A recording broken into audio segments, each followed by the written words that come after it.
Alright, we are going to go ahead and start. Wasn't sure if this game was going to happen today. We had a couple people not show up. Always a issue of multi-session multiplayer games, if we're being honest. But we do have a game here. It's not a big one. I really do wish we had more people in the server who played CK3 roleplay, because like it's so good. But everyone in the server wants to. They're mainly here for like Hoi 4 and shit like that. So we have a very big population of players who actually want to do CK3. So we get kind of smaller games, which is a real shame. But we are beginning. We are continuing as Saraqustah. Currently, it is Emir Mundir III, who is the second son of Emir al-Muqtadir, who died, I think, 3 years back or so. Al-Muqtadir did kill his firstborn Yusuf, so we were not supposed to inherit, but we did. We have a good amount of children. Both of our siblings are also sheiks, so they hold regions in our territory. And then we did inherit all that eastern land from one of our distant relatives who died without an heir, which we then obviously received. I've not done a lot of expansion. I've done I think one war only. Because we currently have, he's a very good leader, but he's lazy. He's generous, lazy, and zealous. So we did fight a religious war for Huesca, which we took. But being lazy, it's hard to justify any real action besides just kind of, you know, sitting around. So we'll see how this goes. We have a pretty good relationship with the Emir of Al-Andalus. And we have a non-existent relationship with King Sancho. We haven't spoken with him at all during the first session. We're not paying the Paria to him at all either. So effectively, the religious piece that Ferdinand created is dead. Fernando, I should say.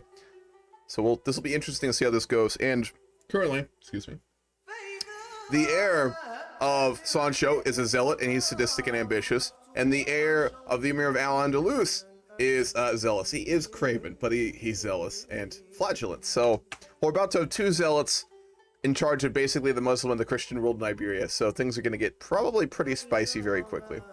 What's up, Escova? How you doing? Well, we'll see how this goes.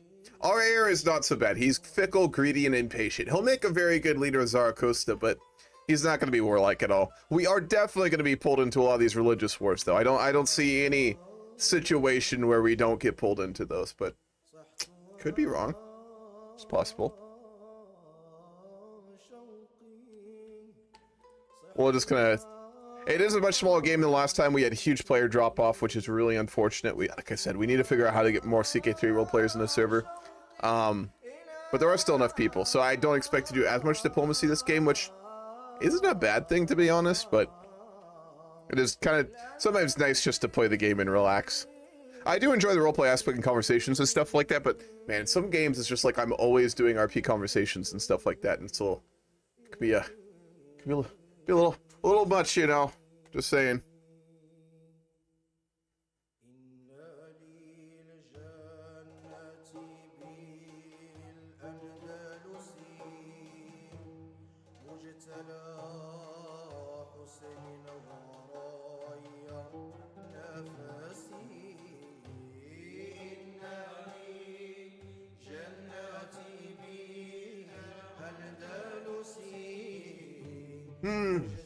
Doing good on the edge of my seat while I patiently wait for official news to come out of Ukraine. Oh, with the offensive, you mean? Yeah, they began their eastern offensive the last couple days. What's up, Lollipop? How you doing? I'm really curious to see how that will go. Russia's really overextended. I mean, they are really overextended, and they refuse to mobilize, which I understand why. They would really, frankly, deal with a civil war or a lot of civilian unrest at the very least if they mobilize. So it's not an option. But they don't have the soldiers they need to hold the fucking Ukrainian offensive, especially given, I mean, Russia's taken a lot of casualties, man. It's not in the news as much anymore because the news cycle doesn't like to talk about depressing things, but Russia's taken a lot of casualties. And they're not really dealing with high quality troops anymore. I mean, their equipment is really just so low quality. So it'll be interesting to see how that goes. Bloodstained cloth, crow's feathers, strange smelling concoctions. This is the evidence presented to me by a group of villagers from Huesca and proof that Taliba has been practicing witchcraft. Oh man, she's a miracle worker, my god. But on the outskirts of her village, the villagers claim her evil works must be the cause of their sick animals and are calling for her execution. We are zealous, so we'd probably have her killed. No, we're generous though. And we're lazy. Oof. We're zealous. We're gonna burn her. That's a shame. She's really competent, but as a zealous ruler, we wouldn't want a witch in our borders. So Jakey. No, only overextended. They have 25,000 to 30,000 men effectively cut off from their Kherson region. Have they been encircled? Yeah, we're talking about Ukraine, like Pop. Jakey dog, do you have to talk shit all the time? Like when you're a kid, what you gotta learn, man, is there's a time for talking shit, and then there's a time where you just don't stop talking about it. It gets really fucking annoying, dog. All morning, I swear to God, man. What's up, Loki? Russian army is shit. Guns are crap since they gave all good guns in the crappy supply. Yeah, no, I mean the corruption of the Russian military is on full display right now. I mean, the quality of all their equipment due to like shitty contracts and cutting corners and stuff like that. In peacetime, that's fine. I guess you can line your pockets, but they're in a war now for all their claims of otherwise, and man, they're feeling it. There's been so many of those videos from like Ukrainian soldiers showing off basically the poor quality on like all the Russian equipment, and it's pretty mind-blowing, honestly. The two bridges are non-functional. The railway bridge is out, and the ferry was destroyed yesterday. Oh, wow. That is wild. That's a lot of men. If they can get them to capitulate, that could be the beginning of the end for Russia. What I'm going to be really curious to see is if they can orchestrate an effective offensive in the east, Ukraine, and they can actually really, they could really push to like Russian territory. I'm curious to see if Putin and the government will like seek really good peace terms, or if they're going to just like start trying to hold their own territory. Because I don't know what the Russian people would do if if the war actually went to Russia. I think it'd be pretty bad, so it'd be interesting to see. We're probably gonna find out. I want to see Crimea get given back, and I think Ukraine does too. So didn't the Ukrainian government explicitly say they won't accept peace terms if Crimea is not in the peace deal? I believe, right? So we'll see.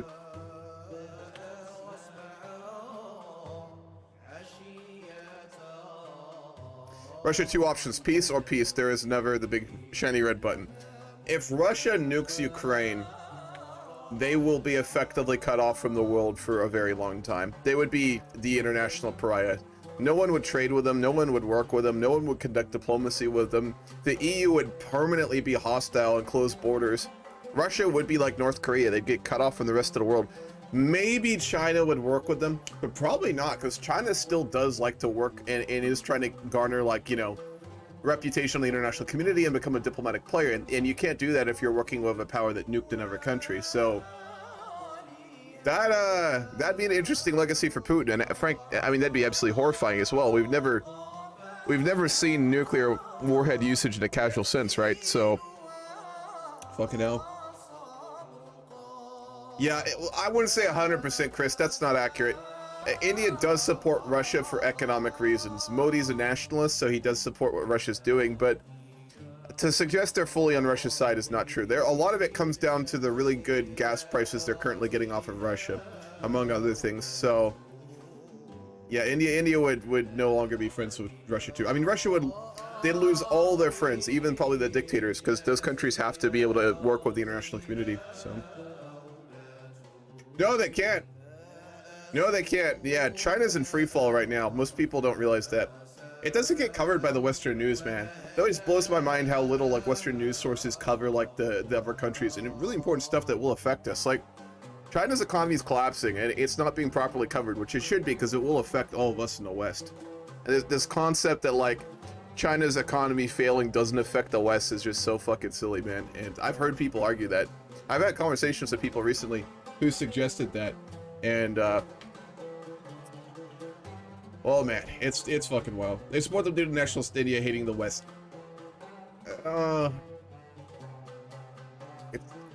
would disagree. It's more complicated than that. India hates Britain a lot. They don't like the EU a lot, but they don't hate the West. There's a misconception, I think, that like India just hates the West. That's not really true.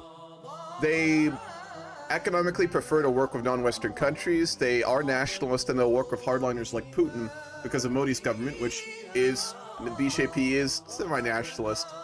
But They're not like some countries in Asia and in Africa and in developing world that just hates the West. That's not really accurate. They hate Britain, don't get me wrong, but I mean, there's plenty of reason for that. Let's be real. There's a lot of reasons to hate Britain.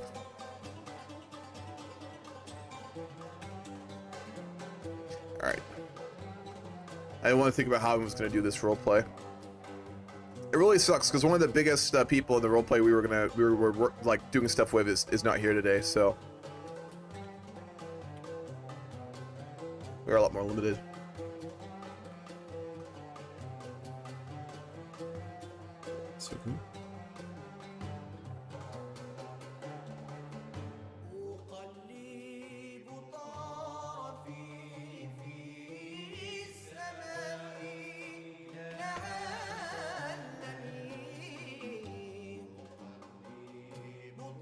We got reclusive last time as well. All right, so we have two wives. We have Amira Zahida. She's our first wife. She's the daughter of the Emir of Al-Andalus.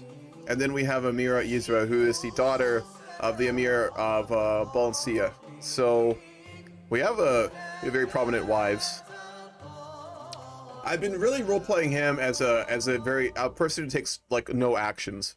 Because although he's zealous, he is lazy and generous. So in the roleplay, he's been basically just kind of like working to upgrade Saraqustah, upgrade the holdings of his vassals, and just kind of staying in court and not doing too much.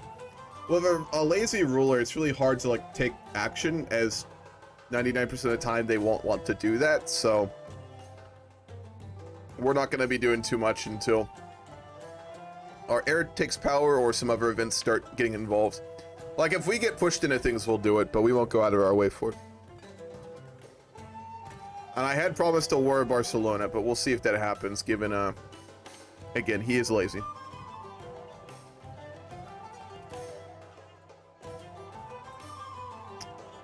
What did I get pinged about?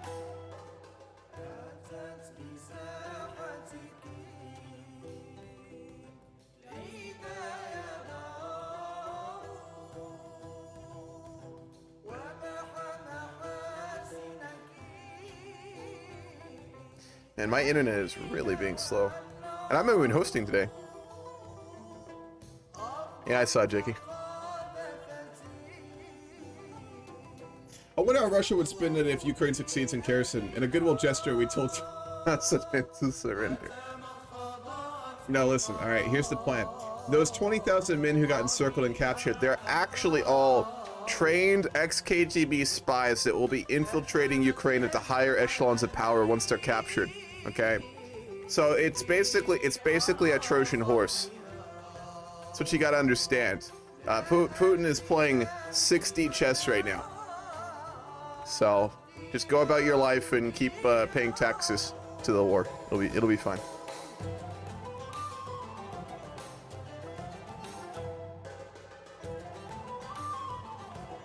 There are really not a lot of Muslim rulers. I think it's just me and Duck. Is there anyone else? Oh, he is, Kyanus is being played by a player. Nice. Peasant leader, and he is currently locked up in jail. Nice. Who jailed him? Oh, the Emir of Isbaila. My wife has fornicated with the Wali of Al-Bunt. She's a well-known fornicator, to be fair. Even when we married her, we knew she was a fucking fornicator. Right on my own desk. Oh. No, that's just personal, all right? That's just fucking rude. Take that shit elsewhere, if the whispers are to be believed. When I confronted Zahida, she insisted it only happened once. This fucking bitch, man.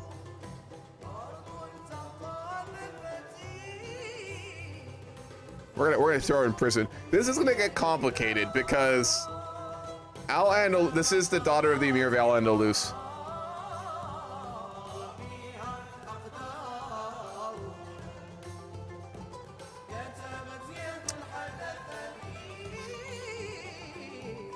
We're not sadistic. What's up, Denise?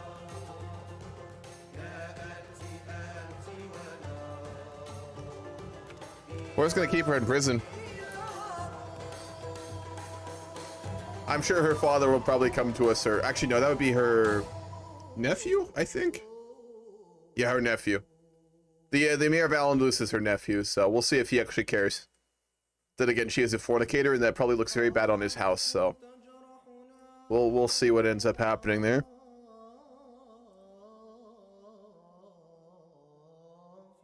Have like 400 KGB level spies get captured. Easy again, like I said, 60 chest.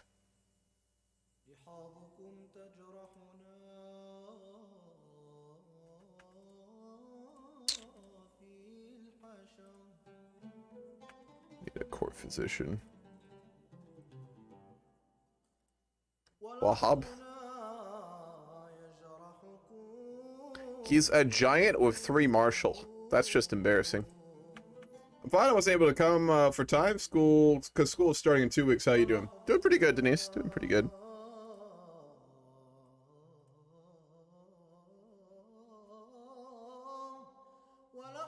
We really don't have a lot of income. We had a lot, but we lost a lot of our holdings to our relatives when we inherited, which is unfortunate. Alright, we'll go for Majlouf. He's very competent. He's a renowned physician, which we could definitely use. He's ambitious, gluttonous, and just. So, it's not bad.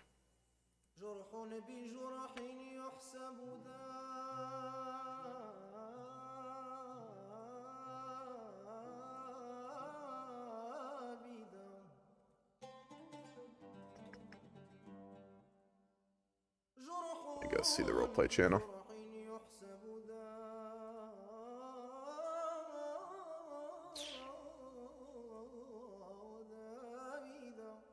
We have a good-sized army, but we will want to get it bigger, because there are going to be religious wars very soon. Realistically, we would see that on the horizon, given that Castilla centralized under Sancho, who's well known for being very warlike. So realistically, I think Amir Mundir would know that war is coming, but he's lazy. So although we'll make preparations for it, we're not going to do anything too radical. He's the type of guy to kind of let a situation come to him. What's up, Misog? How you doing? That's Misog from Millennium Dawn Misog, right?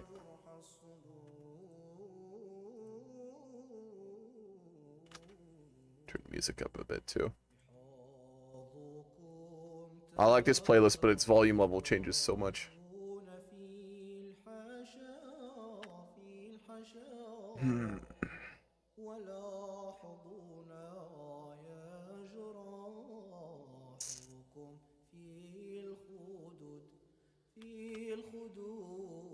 Let's see if we can go up to speed 2. Speed 1's a little much.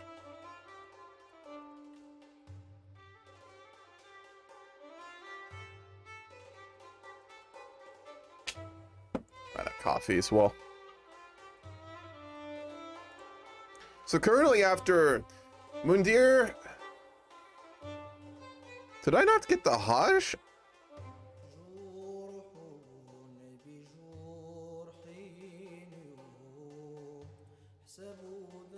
That's weird. The game bugged out in between games. We took the Hajj, so we had the trait, but it disappeared. I'm not sure why. Huh. After a long time I come back, and that magnificent beard is gone now. Yes, it is, unfortunately. Yes, it is. It does grow back very fast, though. I have pretty crazy beard genetics.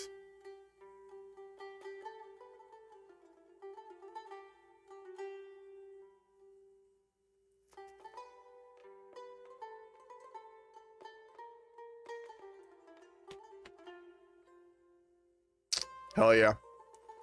You got those good beard genetics. Misog, do you have a big beard, man, or you just kind of got, or are you just like normal kind of so word, groomed one? It's not accurate. There's a word for it. My brain's not working. I've only had 1 cup of coffee, and until I get 2, so it's always a struggle, you know. It really is. I'm really not sure what to do roleplay-wise in this game. The 2 people we've been doing the most roleplay with just aren't here today, so like all the storylines that we had are kind of just basically dead in the water, which really sucks.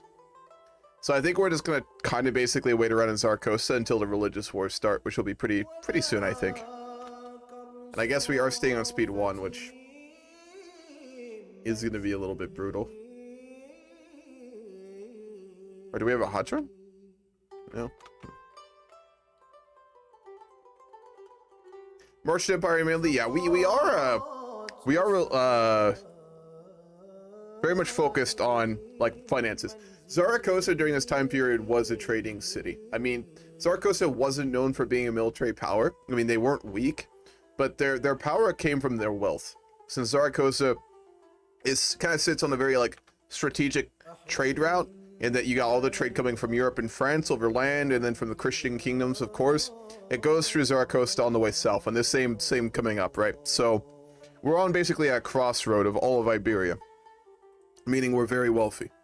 That combined with Aljaferia and all the prestige that we have does make us entirely based on wealth, which is why we've been training all of our heirs in stewardship, including obviously Mundir, who's really fucking bad at it. I will say though, he's got a stewardship of 2, which is kind of impressive, but our heir's a little bit better. He's a thrifty clerk.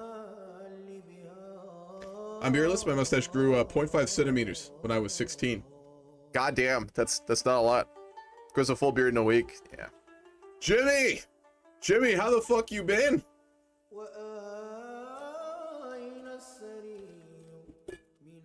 Alright, speed 1 is gonna drive me crazy. If there's a war going on or a lot of roleplay, speed 1 is viable, but if there's not, my god. My fucking god.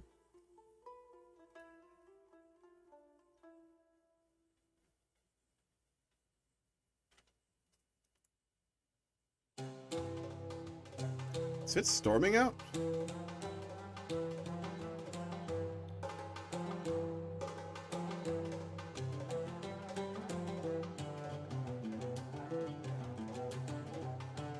I think there was supposed to be a storm today. No. What the fuck is that sound?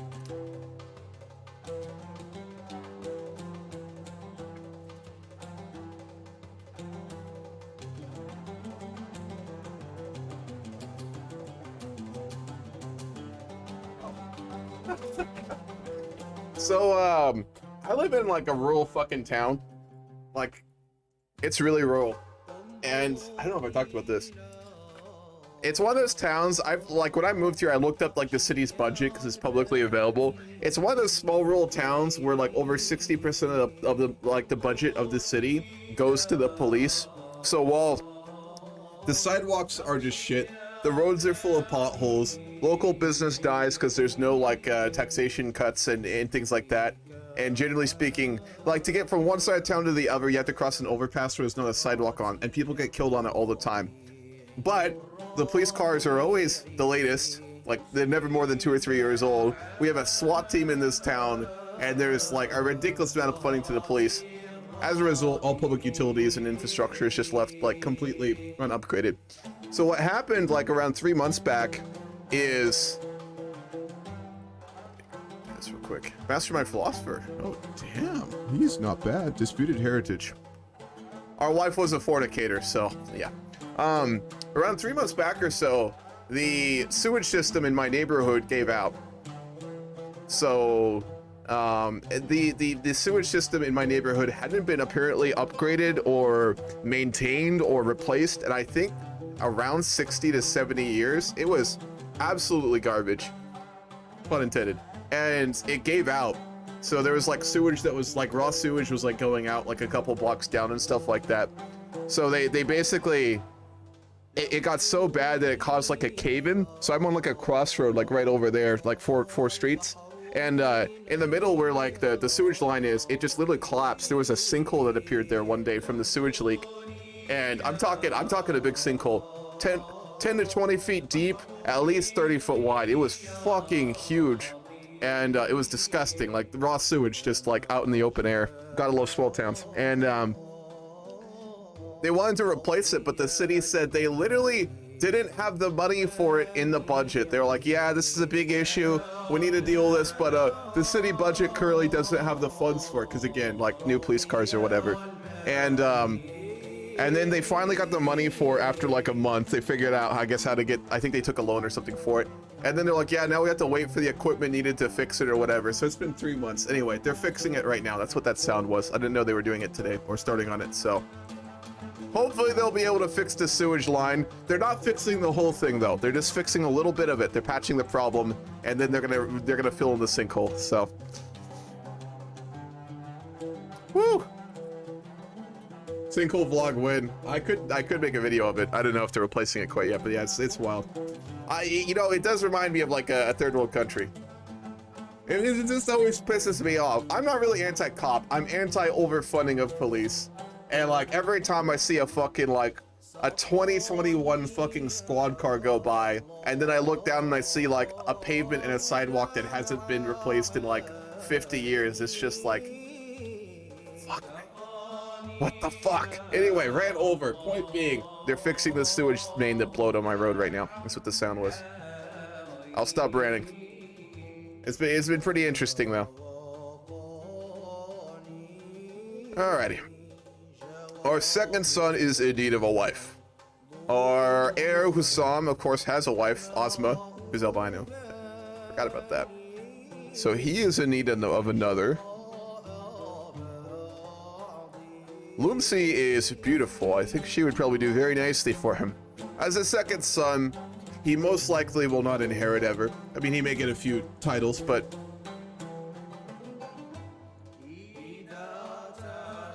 And the Kalba family would be very nice to marry into. Where are they at? Let's see. Yep.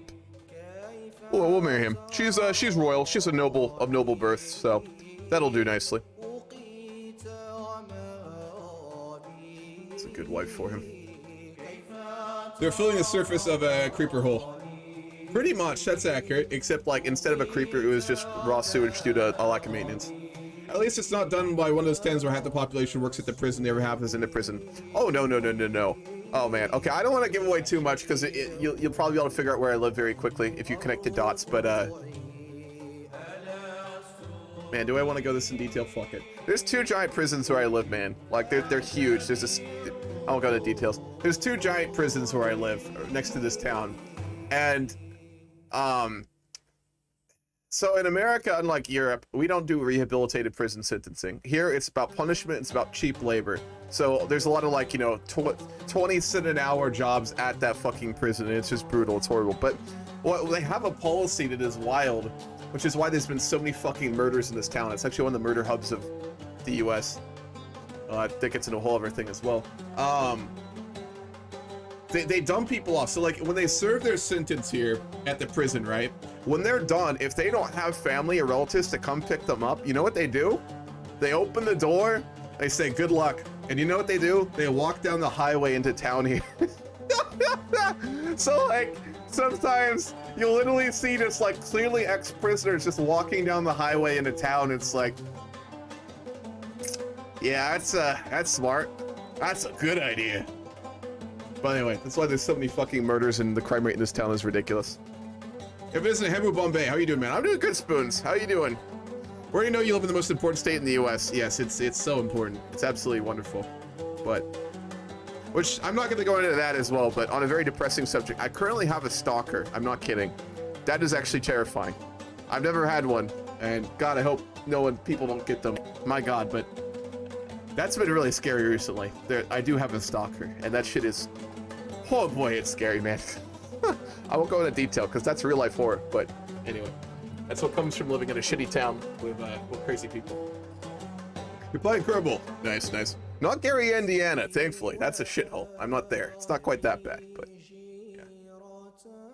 Yeah, no, it's interesting. All right, we are in a roleplay game, so I will stop monologuing about that, and we will actually play this game, I promise. What's up, Jarhead? Gary, Indiana is whole. It's something. It's something. It's just poverty. I mean, that's the thing, right? I will play the game, but like that's the thing. In the U.S., like all these depressing, shitty towns like this, like people have to be like, oh, crime is just in people's nature.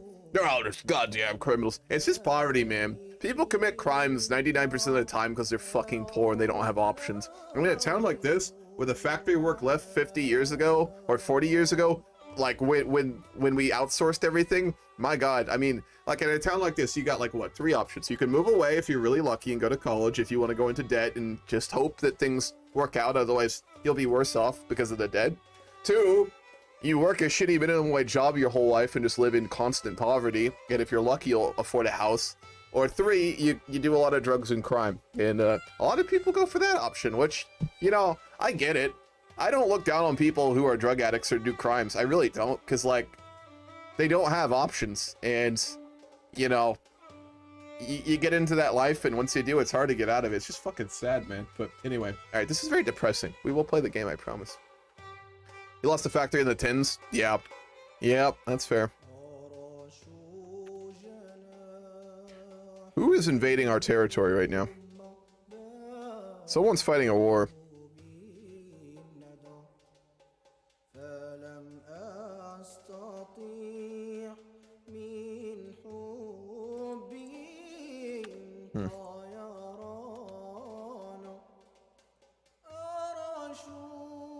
Greetings. Amir Al-Umara. I see to the recent pilgrim to the, I can't even call now the thingy, the Hajj, has come to my court. I have. I've come here on a very unfortunate subject. So? Oh? Your father's sister, my wife Zahida. Do you know of her? Did you? I believe you were in court when she was still there many years ago. Yes, I do have memories of her. I will be entirely frank here and not beat around the bush. She is a woman well known to lay with men outside the marriage bed. She did so before I married her, and I am sad to say she has done so again. I have found out that she was fucking another man. On my desk of all places too. I was gone to oversee some of my rural holdings, and I did receive reports from my servants that she was in my office and fucking another man. As such, I have imprisoned her, and I simply wished you to make aware of this. And as she is of your family, I wish to see what you would like to have done with her. Of course, she is mine as my wife, but given the prominence of your family, I thought it best to come speak with you about this before I take any action. If she is the adulterer, then she is the sinner of our faith. I ask you not to obviously murder her and to keep her in a reasonable accommodation.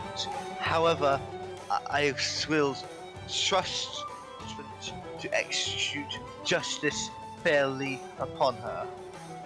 In that case, she will be thrown into prison and remain there probably for the rest of her days. She is quite elderly now, at 56. She was quite older than me when we married, and I don't expect her to leave the prison. I'll have her in fair accommodations, of course. She will not be like some common criminal, but you understand why I can't allow her to live without punishment for her crimes against my family. Already, there are many who are claiming that my children perhaps are not of my own, and this is a very dangerous situation for myself and my family.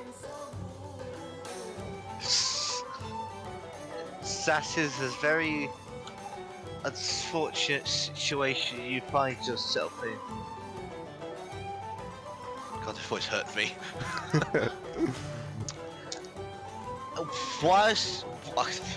Whilst you are here, I feel we should talk about Muslim unity in the face of the Christian threat to our north. I agree. The power of Castile is now, frankly, beginning to become very worrying. My spies across the border in the capital tell me of Sancho preparing a great army. As he has united most of the Christian kingdoms, he is now undisputed in power and prestige, and as such, men flock to his banner in preparation of perhaps a holy war, or who knows what else. It is very worrying to House Hudid. Yes. It is also worrying to House Dunundishi, and we should discuss ways in which we could address this. Emirs. Oh? Greetings. Who is this? This is the Chancellor of King Sancho of the Castile, wishing to discuss a matter of importance. We have noticed that Amir of Al-Andalus has recently declared a war against Emir of Batalayawus, and we're wondering if you would be accepting of us helping you deal with this threat.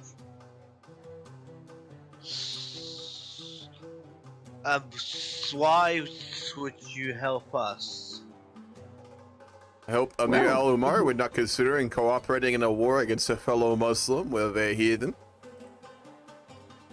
that is not exactly a cooperation that I'm offering. I'm offering that we just do it all ourselves, and you just get to sit back and feign any responsibility. So you are engaging in a petty land grab against fellow Muslims with little justification. I cannot allow that. If that is what you say, I have to accept. The Christians, they think they are cunning. They think they can Yes. divide the Muslim world. Great Amir, what plans have you made in regards to the possibility of a holy war with the Castilians? There are many in the Holy Lands and in Africa who would flock to your banner to fight such a war. I'm not saying we rush this, of course, but I think a war against the heathens is something that we are duty-bound to consider. Yes, I suggest we build up our forces and wait till the King of Castile dies by whatever means he does. And when he dies, we shall strike in the ensuing power vacuum. A wise course of action. Saraqustah would stand behind you for such a thing. Of course. He is in, I hear, very poor health.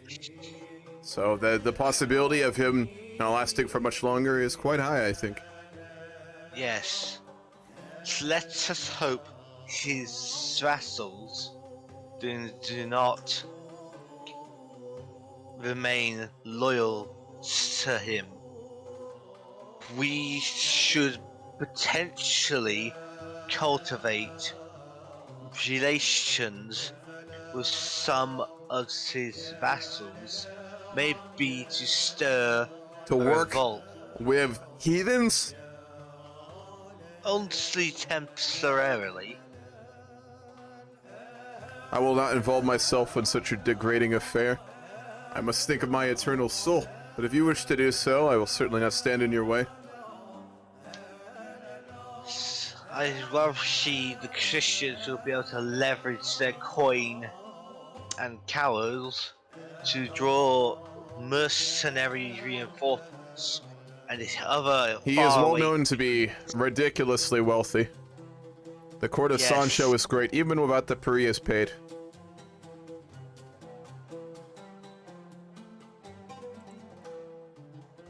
Saraqustah will do what it can to prepare for such a war.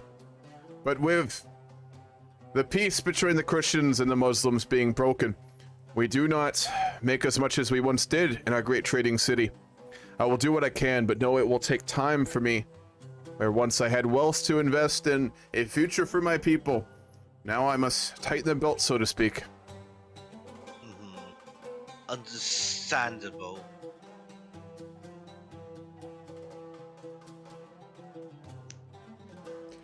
Is there anything else, Amir al-Umara? Only I ask you to remain vigilant on this border. Always. Christians.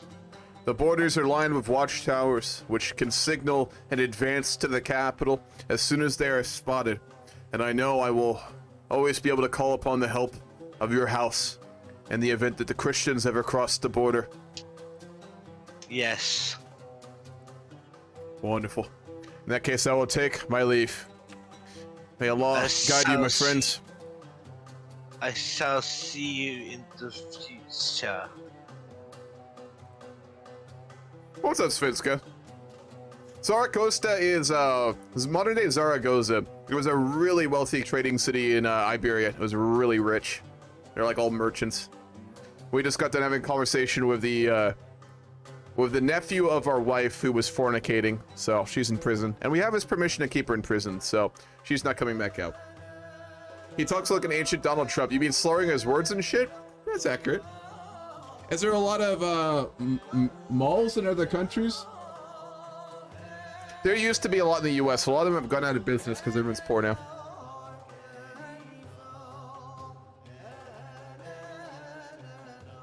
Oh, okay, she can be married now. Wonderful. We're marrying into the Abadid house. Wonderful. Our son is able to marry his wife, who is albino. I completely forgot about that. Yeah, Zaragoza.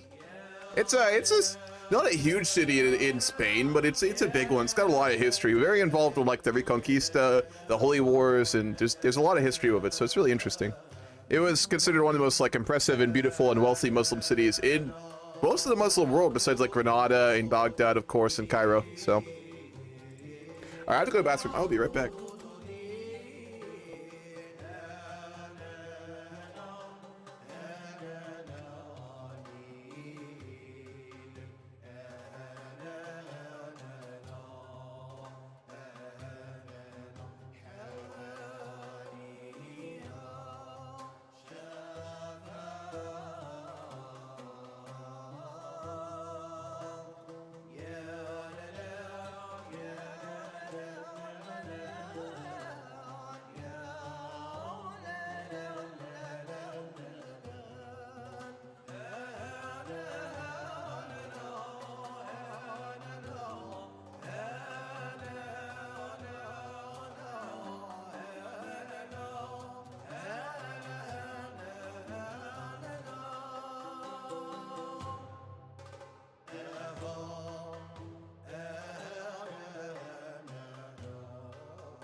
I'm back.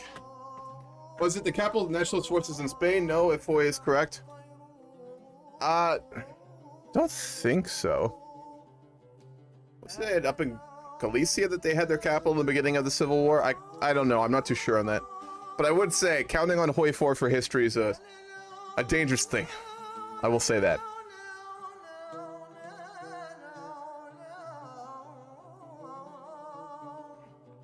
Alright, we're gonna write out a roleplay statement here. We have a couple things to talk about. Our cheating wife, and obviously preparating for the potential mega war.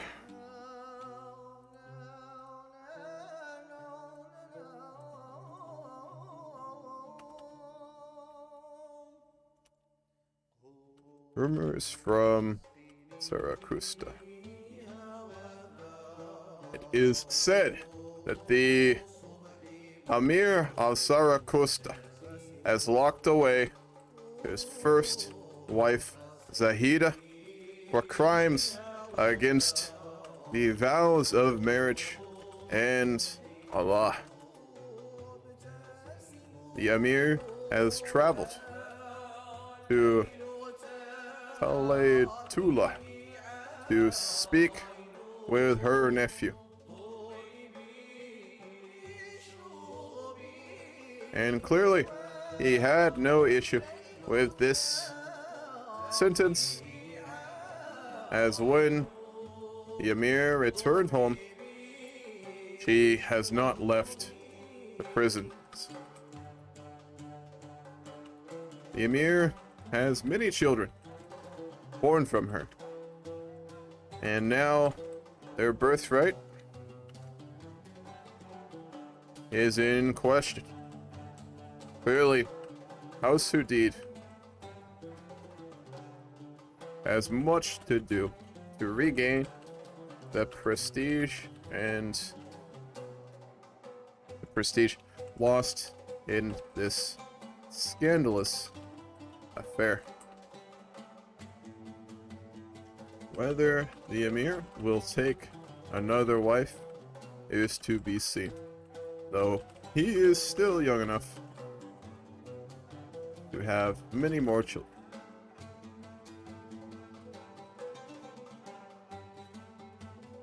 War camps are also being constructed around Saraqustah, as the tides of war may be on the horizon. A religious peace has existed for a generation may soon come to an end, as many of the emirs and dukes in Iberia demand a religious reckoning. I'm gonna spell this really wrong. It's fine.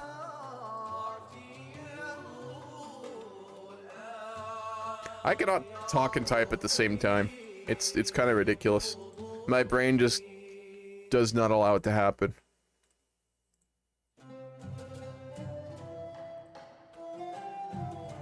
The Emir is clearly building up his army in order for such an event to not result in the sacking and end of the great trading kingdom.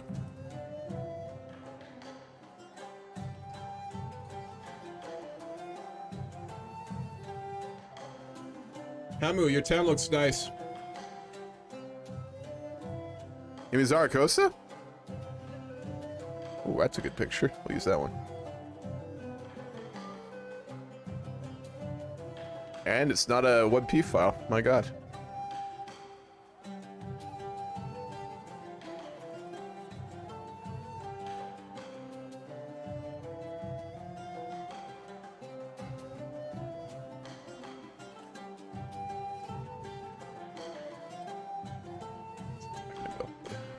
Alrighty.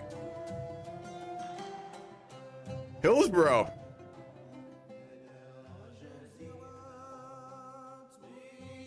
Alright, our daughter is in need of a husband, or she will be. She's 13, so she'll be able to marry very soon.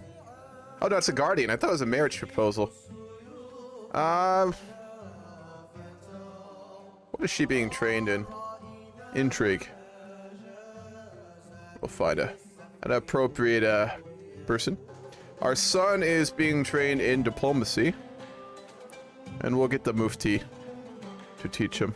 He's very competent. We don't want him getting too much knowledge, as it's important that the children who do not inherit do not become too competent. I think that's a very wise thing.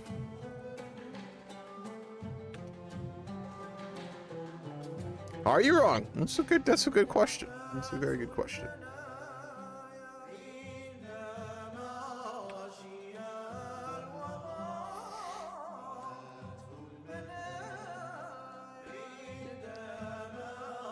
We're 48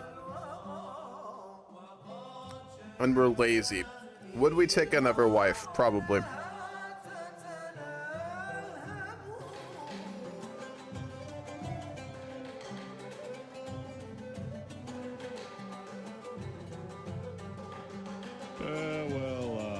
It's a resub, Imbo. What's up, man? How'd you like the Lanius video, Imbo? Look, I grinded that out pretty quick, but I thought it came out pretty good.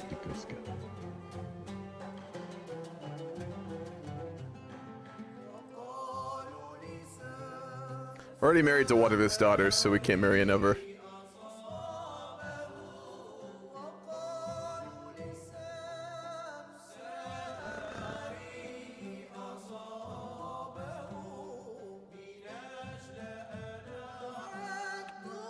Alright, there's not really anyone for us to marry, so we'll hold off on that.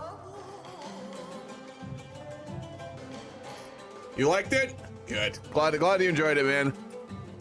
I had a lot of fun making that one, to be honest. I really enjoyed that game. We gotta do more Old World Blues. I forgot how fun Old World Blues is to roleplay and to play. So we gotta do more of it.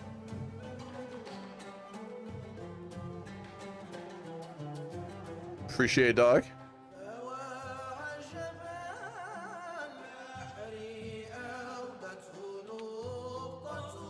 We'll befriend our heir. We'll sway him, I guess. We want to be on good relations with our son and our heir. We are still disgraced, absolutely. I don't remember how that happened. I think something got bugged out, because we did have more prestige, and we did have the Hajj trait, but we lost it, so I'm not really sure why that happened. Unfortunately. We have one wife left, that's enough, though. Amira Isra.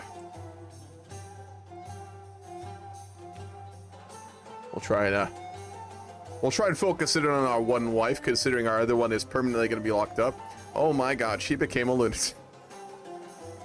Oh boy, we know how to choose him, don't we? My god. Our generous, stubborn, naive appeaser, fornicator, adulterer, lunatic wife.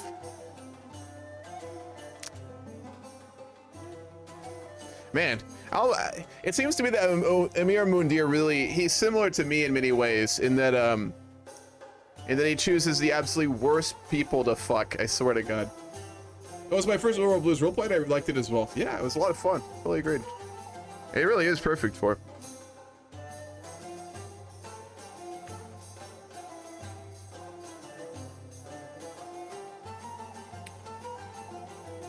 Felicia. Oh, the inheritance. Oh, Sancho died. Oh, fuck. Okay. King Sancho the Strongest died. That's huge. Rodrigo's still alive, though. El Cid. We're gonna have to immediately take a trip to Al-Andalus to discuss this with the Emir. Greetings. Ah, so you've returned to my court. I traveled here with all haste, considering the death of King Sancho has occurred finally. You say it's that like you were waiting for his death. Of course. Oh, yes. Do you not remember our last conversation, yes. Great Emir? Yes. Sorry, I thought you were referring to the deaths and subsequent civil war to my south. Do you believe that now is the time to strike? Do you not? Especially considering they are in a crusade to capture Jerusalem from our... While their men are gone on a holy war, is it not the best time to strike at their kingdom? Yes. Let's be prepared the troops. Out of roleplay, can you, do you have Casus Bellius over anything more than like one tile? Let me just check. We have to do Oh, it quickly gotcha. too, because that religious war won't go on forever. Yeah. I'm about to bail on this other stupid civil war because crap. I'm fighting it. I'm obligated to join, but yeah, it's not really worth it. Bet my interest in break spots, to be honest. Let me just delete my army and see claims I have. I need 3 months to re-res it properly, but let's see. I do have Invade Kingdom, but I don't have the prestige for it because I think the save bugged or something. Yes, I have a prestige either. I don't have enough prestige for a duchy. Several, that needs to be illustrious. Yep. Can you? Yeah, I can seize 2 counties on the border, which RP will have RP will probably be a good way not to fuck them completely. You know, take some land. You know, interesting. Yeah. Yeah, I could seize Soria and Sukelia, the 2 counties there. Are we declaring separate wars, or we are like declaring these wars? How should we? We can do separate wars, and then I can take my de jure over the territory north of Aragon. Yes. Let me. But I have to not be disgraced first, so fuck. Let me go on a hunt real quick. That should do it.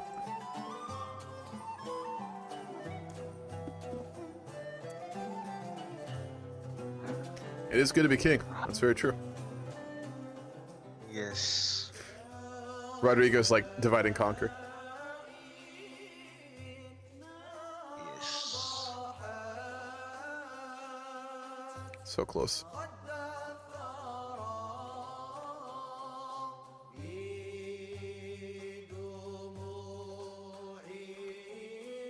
They shall likely try to unify the realm through murdering the king of Galicia.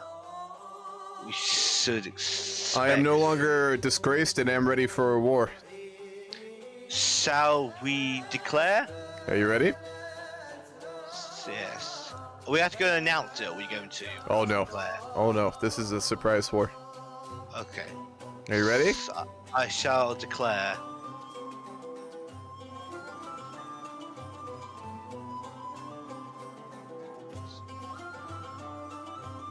I shall sire Muslim brothers from around the region. It appears that they were waiting. Oh no, those are your soldiers. Never mind. Yes. He called in a holy order though. That'll be brutal. We go to war, my friend. Yes. Unfortunately, can I call you into this? I think you The consider separate wars, neutral so I army. don't know if we'd be able to. Yeah, unfortunately, you consider hostile. You consider partly hostile. Because we're both fighting them. We can fight each other's armies, so don't touch them. Yeah, yes, that's what I'm getting at. Yeah. Be careful. I shall stand. I shall take my men to the north and light it aflame. I would advise we go right after the El Cid's men, as he is the most dangerous of that lot. He alone can push back our armies. What's up, Yorfi? Yes, but I have my marshal is a great siege expert and excellent in fighting in the soft terrain we shined ourselves in.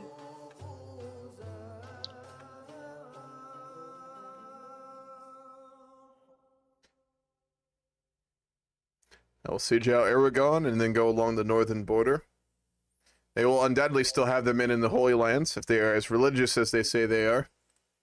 Yes, but we must be careful.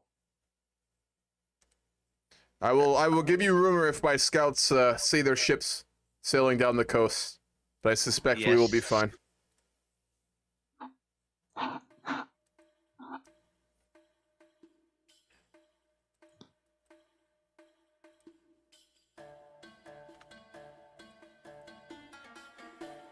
The Christians are losing their crusade. They are. They will come home to find nothing but rubble. It's appears he is attempting to rally his units in Leon. Do you know where the force of the enemy is? I saw one knight fleeing to Leon. I think they are rallying units in their historic holdout in the mountains. Let them hold the mountains. We'll take everything else. Indeed. It's likely he has rallied a mercenary force. Ah, I see them! They are in the south, sailing around the... I see it as well. King Sancho has brought back his army. Yes. They are... And Galicia will be entering the war as well. She calls in all his friends she can, but it will not matter, even though he guys just died. Yeah. My saddles are screwing me over unintentionally, but apart from that, I just lost my good marshal because he just cooed him, but we'll ignore that for the moment. My allies are also up here with me, so... Yes, I'm just getting back my supplies. That's a fucking comment. God damn. Has playing CK3 changed the way you view your cousins? Thankfully not. Thankfully not. Unless it's very good inheritable traits. Then that's another matter. God damn it. Shadia, would you happen to be a member of the Habsburg royal family by chance? Is there any connection there at all? Just curious. Or are you just an avid CK3 enjoyer?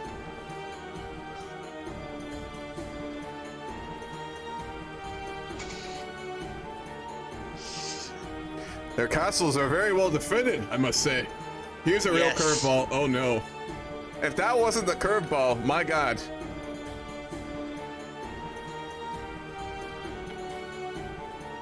She must be vigilant. She will likely try to achieve victory in this war with one clean, decisive battle. We must make sure he is unable to achieve this. Though he does seem to have lost much of his number. There is a force coming north. Don't you have a Cantabria? How large is this force? 2,000 men. I should be able to deal with it. Ah, never 4,000 men marched.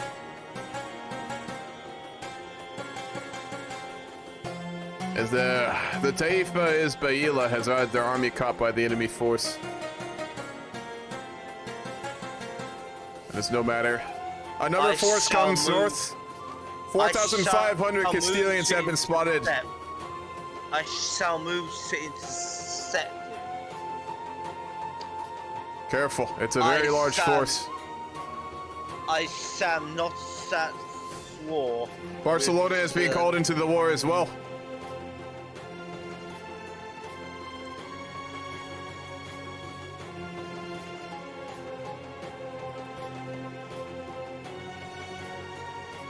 Let's see if I'm capable of winning this.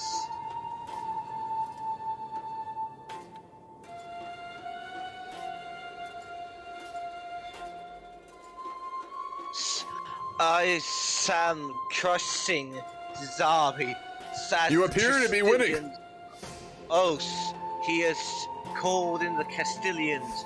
However, it is too late. They joined the battle too late to make a difference. You look to be victorious. Yes, this shall prove a decisive blow to the Christian. The great mountain castle in Aragon is about to fall as well. They've called it another holy order. His men flee the battle, like the cowards they are. I shall attempt to capture him. If your king seduces his sister, but both of them are of the possessed trait, is it still incest if the demons inside them are blood related? Aren't blood related? Oh, well, that's a philosophical question. Something I'm sure that would be great for like philosophy 101 in college, you know. So it's a very deep question. It's a very deep question. I would say absolutely personally, but you know, it's just me.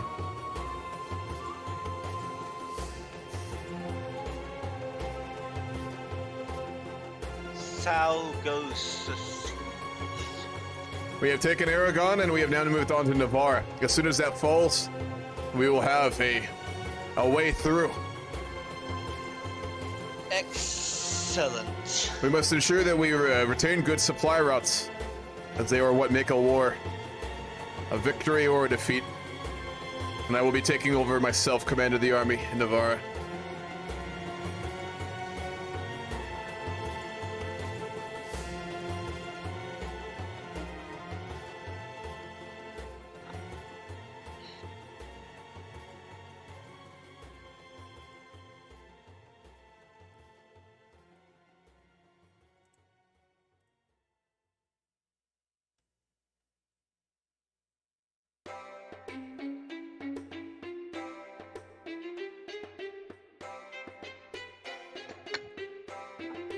Uh-oh. It appears I may have bitten off more than I can chew.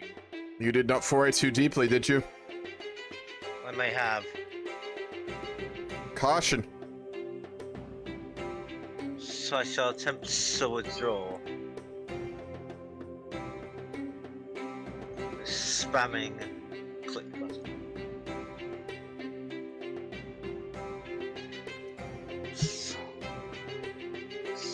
Did they catch your army? Yeah, they... Oh. That's quite a lot, yeah. You lost half your army. You're gonna... I would advise you go back to your lands and regroup. Yes. I will be retreating mine as well. Oh my god. He could just recapture it and made it faster. Oh. They have a that huge was- holy order as well. Yeah, that's holy order's gonna win, so I feel. Yeah, that'll win them the war.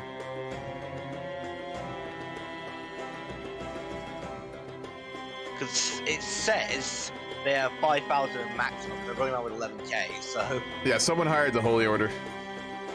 Yes. Yeah, that's my army wiped out, so I have mercenaries. Which I can, but I feel I still bide my time.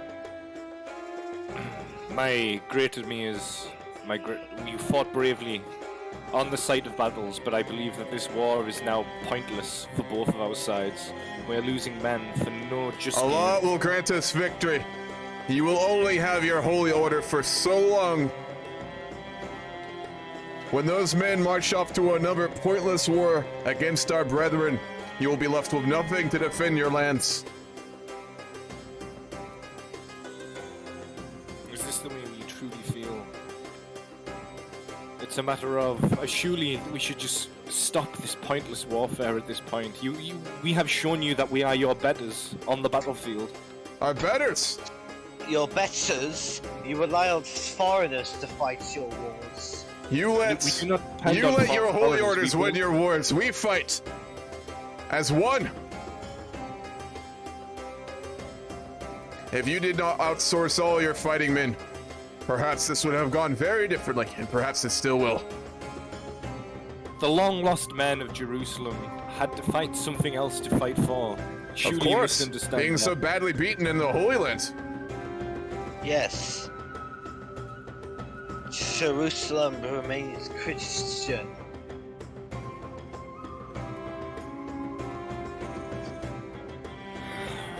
I felt deep loss in that crusade myself.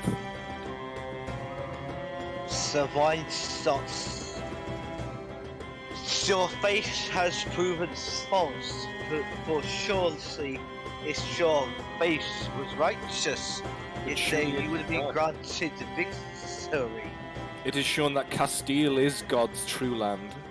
and not the lands of Jerusalem. It just shows us a new faith in our lands.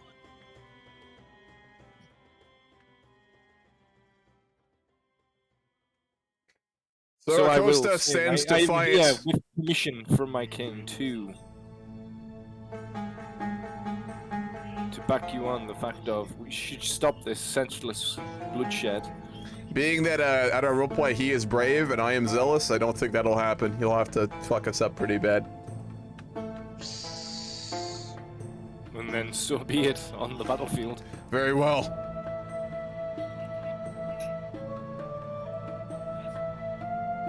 Yes. We're definitely gonna lose this war. Yeah, you went way too deep with an army when they were too strong. Well, I did 7,000 casualties to them, and they had like 3k men. Yes, but when those casualties are done to a holy order, which gets all their men back, that doesn't really matter. Yeah, I didn't realize that was the holy order I hit. I thought I hit the actual army. They lost almost all their men in the holy order though, which is good, but that doesn't matter because, you know. Yes. See, I can recover from this, but that loss was just so fucking great. Yeah, you lost so much. We'll just have to hold out and wait. And not only enough, I also didn't gain any war score for that one. Great victory, like 6,000 casualties and any thingy for that because of the holy order. They've taken back both of their occupations. If we regroup and we rebuild, we still have a chance. Yes.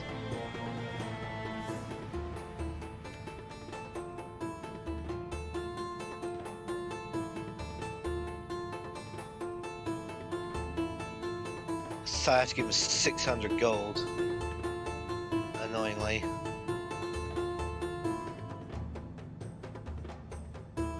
See if you could unlock this, or you just go in 4 feet and see.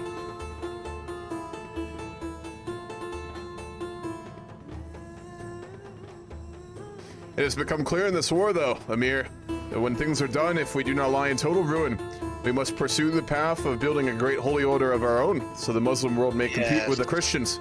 Without it, we will surely fall.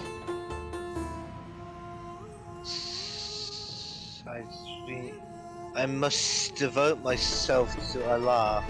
They are marching on Saraqustah.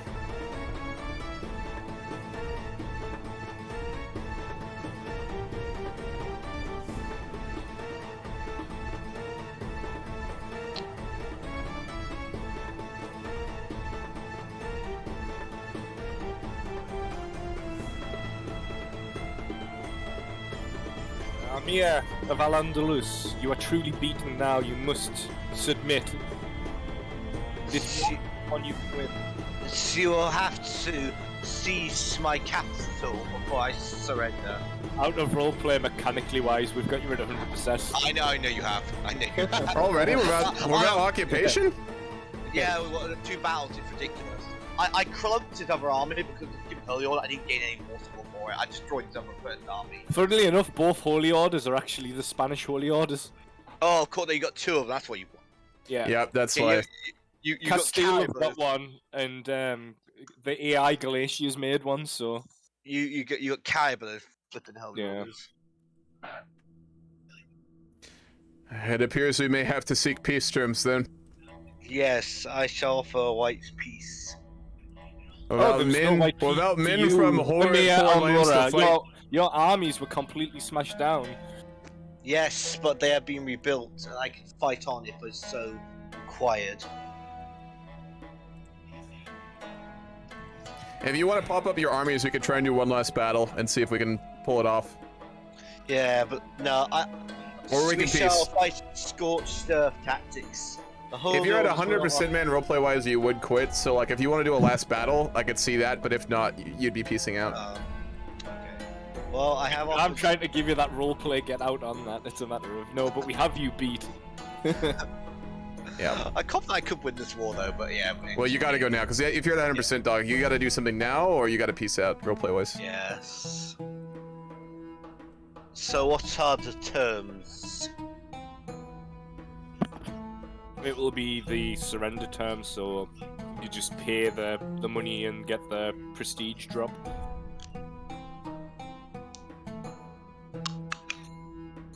There you go, you signed it. Cool. And again, the agreement's still there for you, Emir Mundia. You can surrender now, and it will be on a white piece. We would agree to those terms. With my commanding in prison and my men defeated. It is clear we must. On a roleplay, I forgot how OP holy orders are. We gotta get one of those. We don't win without that. Well, every time I find a holy order, it's 1,000 men, not 20 billion. Like how many people did? I think maybe they're buffed in the Iberian, so they must be buffed. No, if you build them up and you give them money, you can have up to 5,000 men in a holy order. They're huge. Yes, but I only do this late game. I don't do this early. It's not normal to do it this early. But if there's players who have a fuckload of money, they will do it. Because, I mean, what else are you going to use your money on, you know? Yeah, I thought we'll develop in your capital and shit. I got special capital. What's up, Gorilla? My god, man. How are you doing? Yeah, no, I changed things a long time ago, man. Hope you're doing well. All right, so obviously after a loss in that war, we were very overconfident. We had way more men, we were way more powerful, but what we didn't realize is that the Christians were very unified, like, as a religion, of course. So there were thousands upon thousands of men who marched from the Holy Land back into Iberia and defeated us. Although, we probably know that we are stronger than the Christians in our own terms. Without holy orders of our own, we will not be able to compete with them, so... Yes, I shall commune with Allah by taking a pilgrimage. I am left, frankly, poverty-ridden after this war, so it'll have to be you who found such an order. My income's like four, so I will not be getting much. So I am a compassionate ruler, and I shall assist my allies. I shall prop up your rule within very well the provinces. The breakdown of relations has resulted. Oh my, thank you. It resulted in the trade flowing through Saraqustah going down greatly. We are not as wealthy as we were in the time of my father and his father.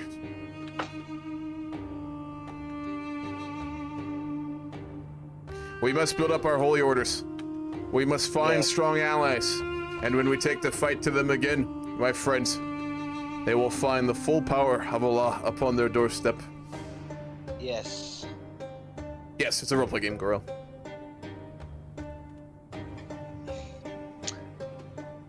They can seek many allies around them as the Christians hold sway in the north, in the far-off regions of France, while the grip of the Muslims in Africa is tenuous.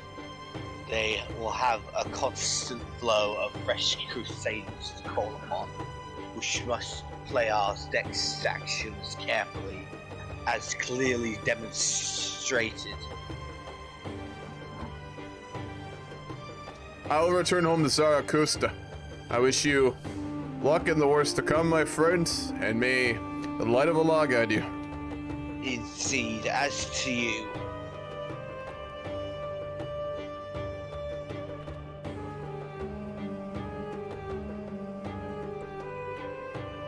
That did not go well.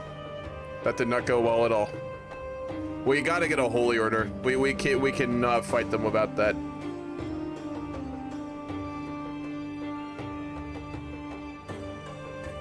Without a kingdom, we can't do it. So I actually can't even found one. The only person who can found one would be him, because he's the only kingdom. What would take us? If we took Barcelona, we could realistically form one. So we have to go after Barcelona.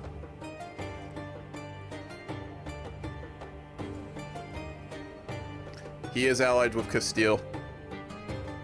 We're lazy, so we'll wait a while. We're not gonna just go into another war of our traits. Realistically, it wouldn't happen, so we have to wait for a while. And we have to rebuild order too after that war.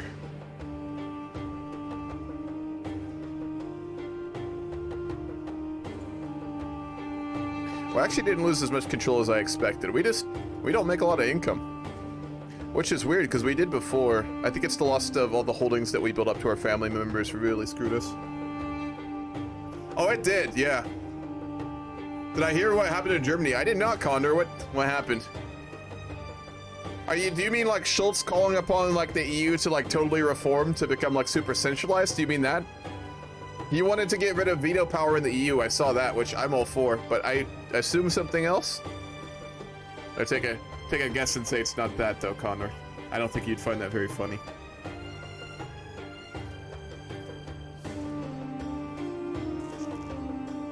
The PL president got arrested for Holocaust denial in front of the German counselor. Jesus, fuck. That's wild. All right, we do have a granddaughter. We'll give her a Diplo focus.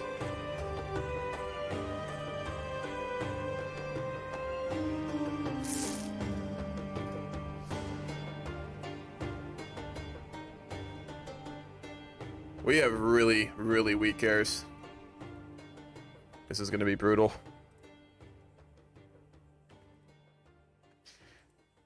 What we'll do, I think, what Mundir III would do after that war, realizing how strong the Christians are, he's going to want to regroup, rebuild, and prepare. He's also lazy, so he will not be in a rush. It may be a while before we do another war. But after we get a holy order founded in Al-Andalus, we're going to probably do a war against Barcelona, which the Castilians will be called into, but then Castile cannot call their allies into it. And then from that war, if we take enough of Barcelona, we can found a kingdom as well. And then there will be 2 Muslim kingdoms, much like there are 2 Christian kingdoms. That is pretty crazy, Connor.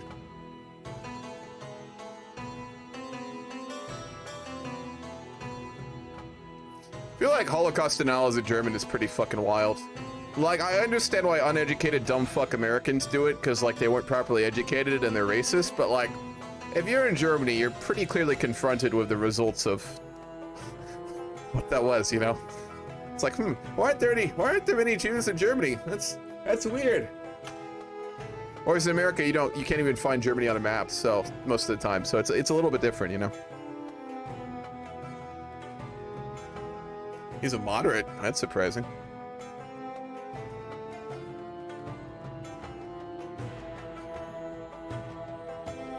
Generous is making us lose a lot.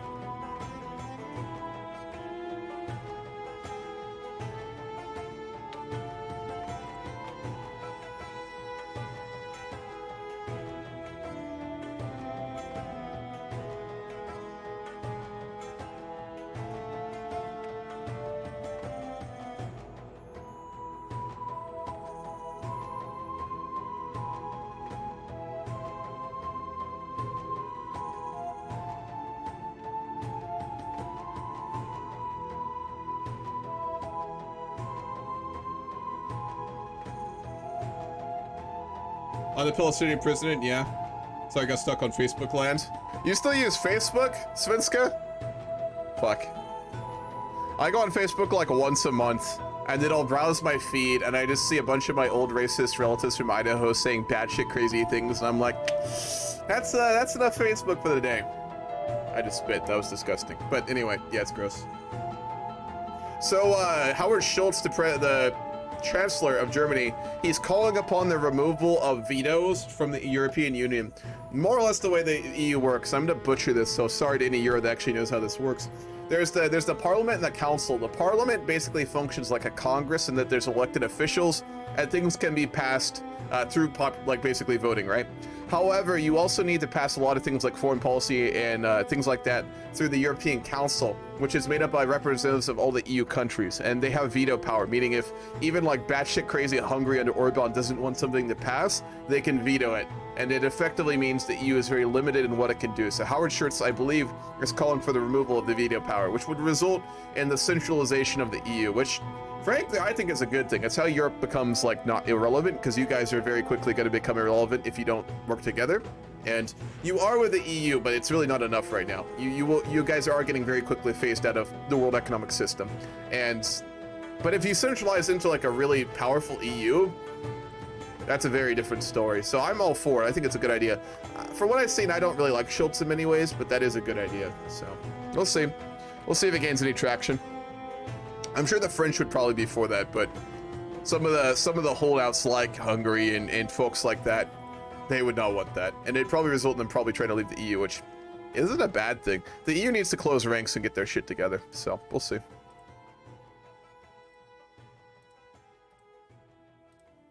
Well, if Europe wants to remain a relevant global power economically and otherwise.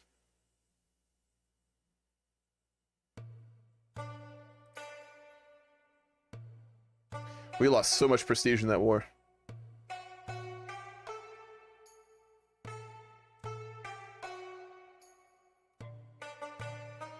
EU is starting to act like a single country. That scares me. It's not a bad thing. I mean, like, there's a way for the EU to centralize and not destroy every country's identity, and that's what they have to try and do, which is difficult because there's not really a road for that. There's no roadmap. There's no blueprint for it. The EU is really breaking new ground in terms of like centralized but decentralized intergovernmental systems. I mean, I guess you could compare it to like the United States in its early version, but it's so dramatically different, like in the modern age. So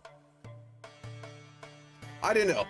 It's complicated because, like, does the EU take away a lot of foreign policy power from countries and domestic laws? Yes. Will it result in countries having less power when they give it away in a way to the EU? Of course.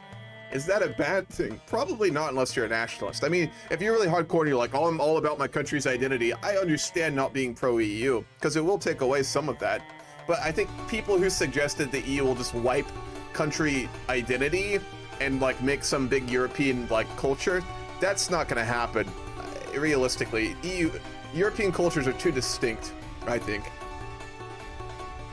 But like, if you're a nationalist, you're like, oh, I want my country to be my country, and I don't care if I'm not relevant in the modern world. Like, if you want to be, you know, not backwards.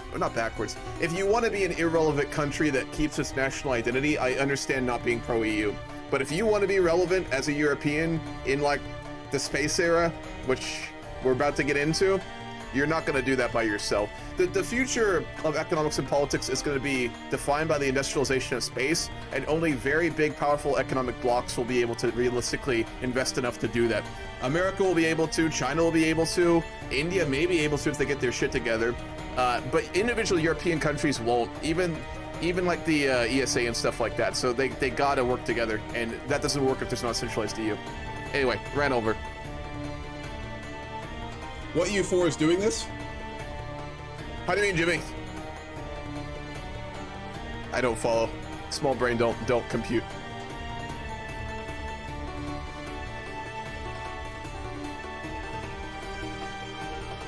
All right, I'll be right back.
Over to Sweden. Nice. I think I'm gonna follow Maria's banana. Yeah, I know. My beard does grow very, very quickly. I have those beard genetics. Just ridiculous amounts of testosterone. That's what it is. It's why my body is completely covered in hair. It's absolutely ridiculous, man. Military engineer. Forwarder. We'll do military engineer. He seems more of that type. If we're being honest. What? What's up, Condor?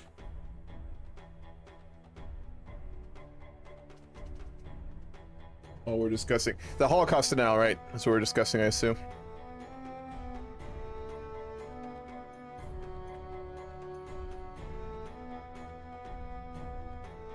I'll bring freedom to you. Fuck. Real freedom is being able to join a fucking union, man. Change my mind. Fuck.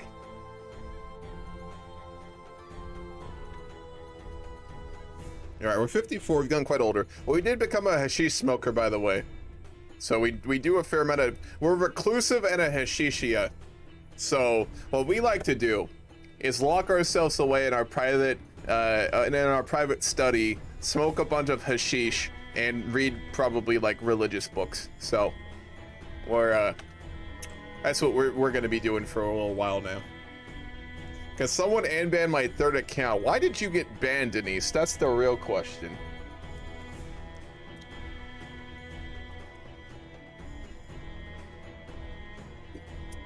Your second account.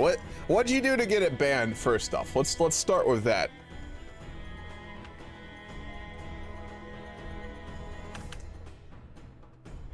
So currently, Mundir III would frankly be very, very unhappy. He's a zealous man. He loves Allah. He's very religious.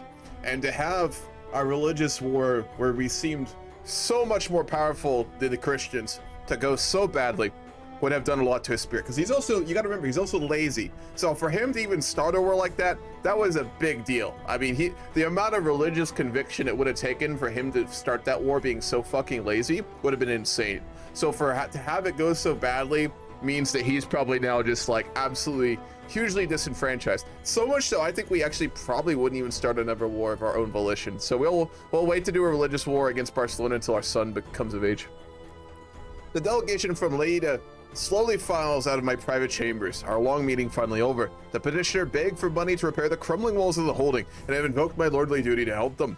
I drum my fingers on the table, pondering whether to send them funds. Good fortifications are horrendously expensive. Of course, if the walls are crumbling away anyway, then I could always divert their existing stipend to more personal manners. We're generous, so we'll do it. We're generous. We would do that. What's up, Jay? You working today, man? What's up? I noticed the Latin Empire is in the titles list. Hopefully they add the ability to create it soon. Can you not right now? I thought you could. No, you can't. I think the next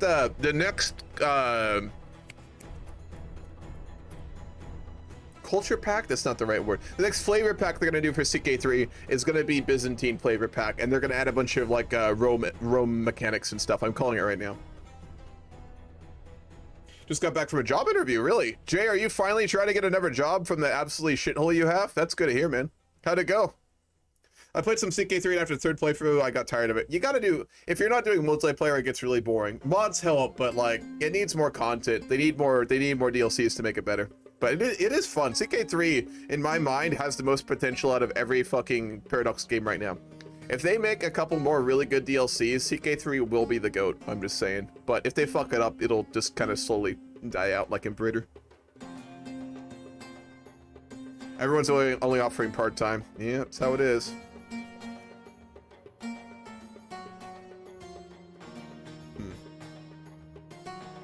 But yeah, it does need more DLC. PDXCon's this weekend, and they're gonna probably do a big CK3 announcement at PDXCon.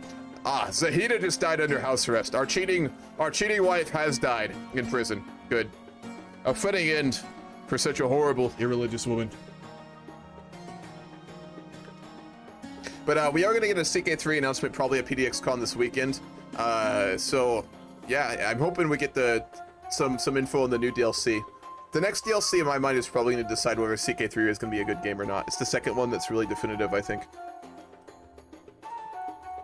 Agreed, IMC. Yeah, CK3 is only good in a challenge phase. They need more mods, they need more events, they need more DLC. When the Game of Thrones mod, End of the Fork mod, and Elder Kings 2 come out, it'll be really good. And if we get another DLC or two by then, we're looking at a top tier fucking game. But it will take that to really become better, so. Playing Florence in EU4 and making 34 new kits a month. Florence is probably one of the most overpowered nations in EU4.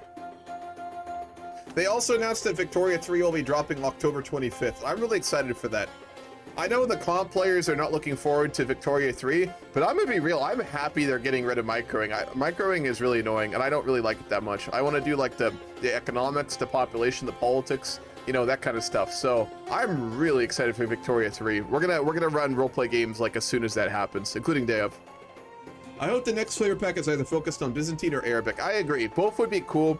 I think they're gonna go for Byzantine because Byzantium and Rome, like it gets the people going, you know, like everyone loves Rome, mostly, for the most part. So I think, you know, to get that sweet moolah, especially considering they didn't meet their financial expectations in the last quarter, we are going to get a Byzantine flavor pack, I would imagine, which I'm all for. I mean, if they added really good mechanics to that, it'll make the game so much more interesting as well. So that'd be pretty cool. But an Arabic one would also be nice. I hope what they do is that they do a Byzantine flavor pack, then they do an Arabic flavor pack, then I really want to see a proper like Germanic Central Europe flavor pack, and then I'd love to see one in like the Sudanese Ethiopia region. So we'll see. It'd be pretty cool either way. And yeah, Vicky 3 is exciting, man. Goddamn. The only people I hear complaining about it are the fucking comp Hoi players who are like, I can't micro my soldiers. Yeah. Which is not a bad thing. Like, I think realistically keeping the comp crowd out of Victoria 3 will make it a way better game. So, man, I'm all for that. But thank you to follow, man. Avatar 2. Dog, Avatar 1 is so fucking old. I remember going to that movie with my mother, and man, she's been dead a decade. So it's that fucking old, dude. Like, Avatar, man, I can't believe they're still gonna continue with it. It's not gonna be good. I'm calling it now. If it hasn't been made in a decade, it's not gonna be good now. So we'll see. Will they make Sunset Invasion Part 2? Probably not. They don't do as much meme shit as they used to in like Crusader Kings 2. Someone will make a mod for it. I think someone actually already did make a mod, didn't they? I think I saw that in the workshop. The mods are looking really good. There's some really cool mods being made right now. The ones I'm really excited for, I'm most excited for Game of Thrones, especially after House of the Dragon. My god, being able to roleplay the Game of Thrones mod is going to be so amazing. I'm really excited for Elder Kings 2. Elder Kings 1 was one of my favorite mods, like, period. Like, the amount I played in Elder Kings 1 is kind of ridiculous. I played that probably more than I played vanilla CK2, and I played a lot of CK2. I'm really excited for End of the Fork. I think with the culture system that they're adding, and like the hybridization system, and the religion system, I think End of the Fork 2 is going to be absolutely fantastic. They're also adding South America, including like the Empire of Brazil, so that is going to be incredible. Once you get those mods coming out and they really like come into their own, CK3 is going to be way bigger than it is right now. Right now, CK3 is kind of small because the release was really mediocre. But once we get those, I think it's gonna be a really big game, and it's gonna be a really good game. So, the current mods that I really like are the Apotheosis mod. The Hellenistic mod is really good. I really like the Fold Eagle mod. That's probably the best one out there right now, I would say. The Masquerade one's not bad too, but the really good mods haven't been released yet. Waited 13 years for better CGI. Yeah, pretty much. Hamu, have you ever tried the CK3 God Hero mod? I've heard it's really good, Condor. Chevy's been telling me to check it out. I haven't played it. I looked at it. It looked really interesting, but I haven't properly played it yet. I need to. There's no good reason I haven't played it yet, but we are where we are. We're gonna do some more drugs and seclude ourselves. Roleplay wise, we're just like really isolated and depressed after that war right now, so we're in bad shape. He's 55. He's just doing a lot of hashish. He's just locked in his tower right now in Al Jafaria. after the death of his wife, who she was an adulterer, but he probably did like her. So you know, things are not looking good for Saraqustah right now. As I am passing through a small village, I noticed that though clad in a simple cloth, the town's guards are all carrying weapons with my mark on them. Welcome me to the muddy street was Zaid, a self-proclaimed divine guardian of the town. Oh boy. My soldiers laid down their armor to help the preachers serve Allah.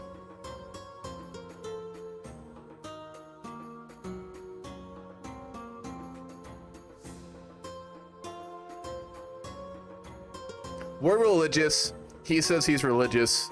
We would realistically ask him to join us, so we'll do that. I can get behind an Emir as a pothead. Oh yeah, oh yeah. Yeah, he's a shisha smoker. So, and he's lazy. That's a brutal combination right there. He doesn't get out much, we'll put it that way.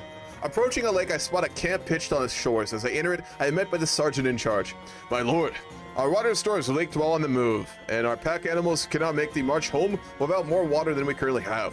The soldier looks at me nervously. If the Lord and his Faris help carry water skins, however, we're not arrogant, so we'd probably be willing to do this.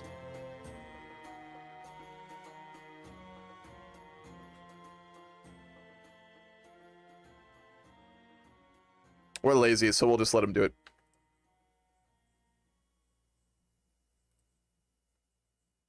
We just got a gift from this guy. Who is this? Oh, it's from the mosque.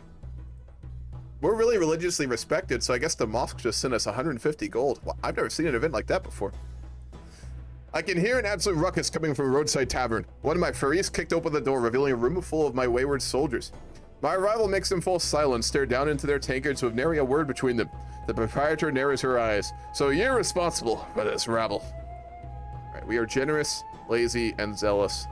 So we'll pay for the damages, because we're generous. Yo, what's up, Scobie? You got a new account I saw. The Byzantines pretty much never collapsed in CK3 as well. It would be cool to see the rise of the Turks. Yeah, I mean, that's what the Seljuks kind of are supposed to be. Ponder, I am going to be doing an Ambadar run. We're currently in the process of planning an Ambadar tiered game in the server, so within a couple weeks you will see an Ambadar game happening. It is about to happen. It's just in the planning stages right now. When my outriders brought news of a little encampment, I did not expect to find the soldiers still practicing their battle formations. It seems that my brother, the Sheikh Aram, took it upon himself to continue the field exercises while waiting for word from the main army. His troops line up neatly as I ride up to meet him. Not bad, not bad.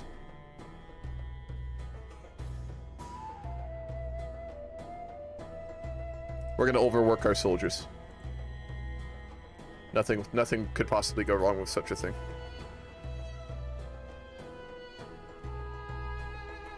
Got a new laptop, touchscreen, all that, and made a new account on it since all the other accounts I use are made for my kids. That's fair.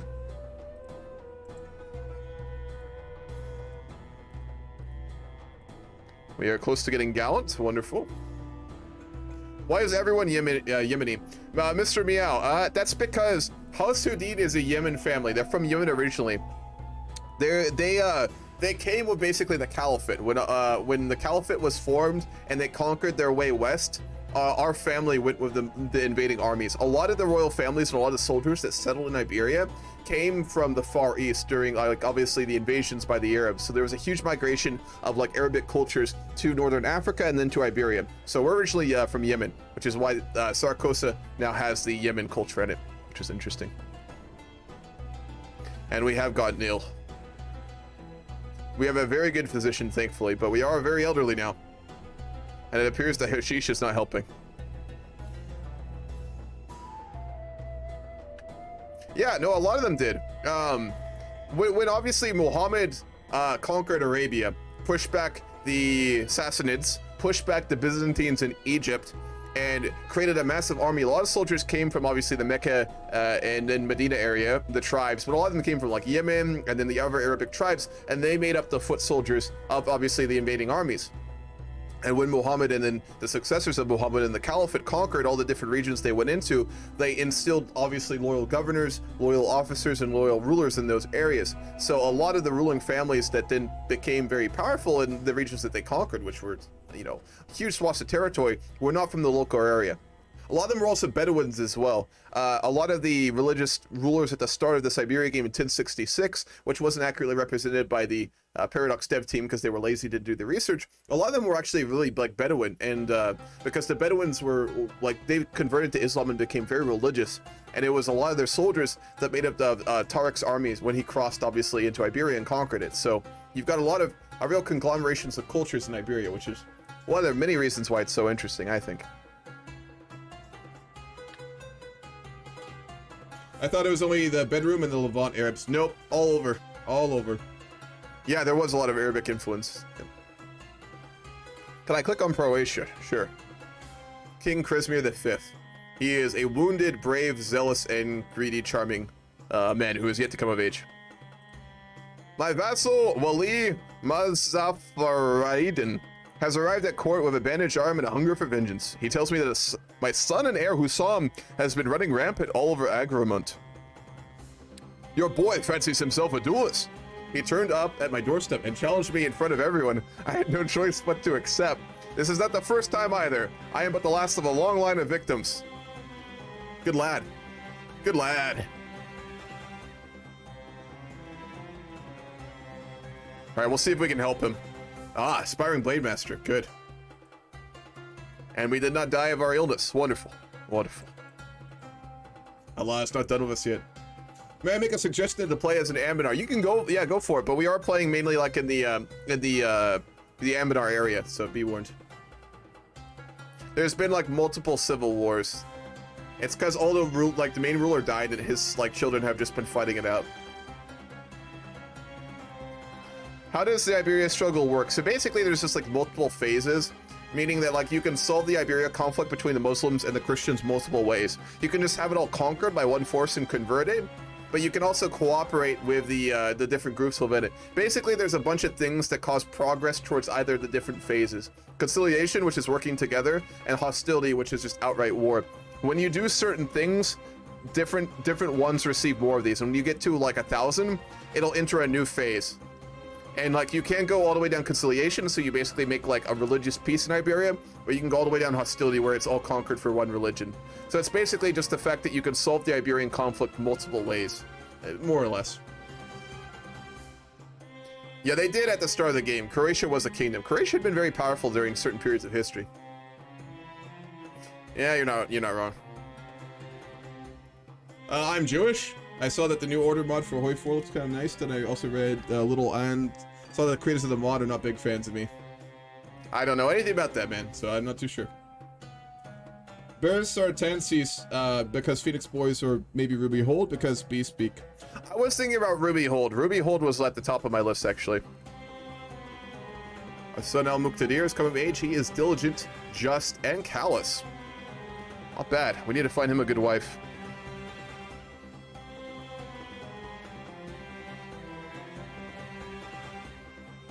She'll do. He's like our fourth son, so he doesn't need a really prominent wife.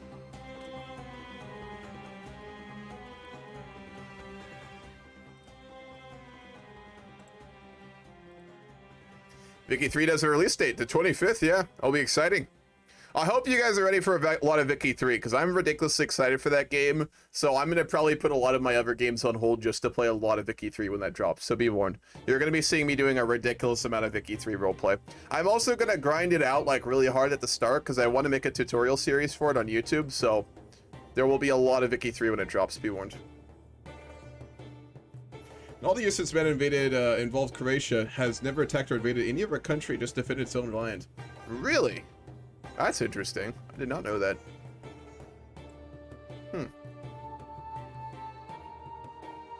Yeah, there'll be an Amidar game going on. I'll continue with Millennium Dawn games. I'll probably run like one CK3 game, and then I'll just play a fuckload of Vicky 3. That's what's going to be happening really after October hits. Blood Alone will be very good for RP also. Maybe. I'm not really excited for that DLC. It's $20 for basically a couple of focus trees. I don't know if I'll even buy it, to be honest. We'll see. I'm not. That DLC does not, frankly, have me very excited at all. So we'll see. Baya is a Muslim state. He is currently still imprisoned by Amir Al-Umar. I'm not sure how that happened, but yeah, he's Muslim. Yeah, they're charging $20 for 3 DLCs. I don't know if I will buy it. We'll see.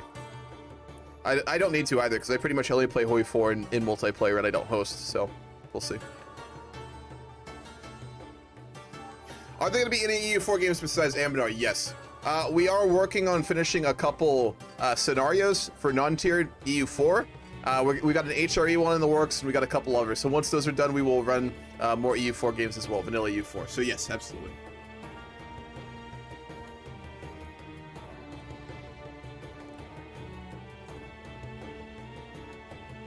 Chris is playing El Cid.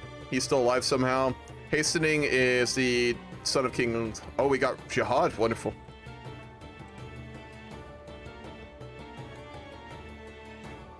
And then we have poor Jason down there in Kaedis. Oh, he does have a bigger army now. That's good. He's got his shit together.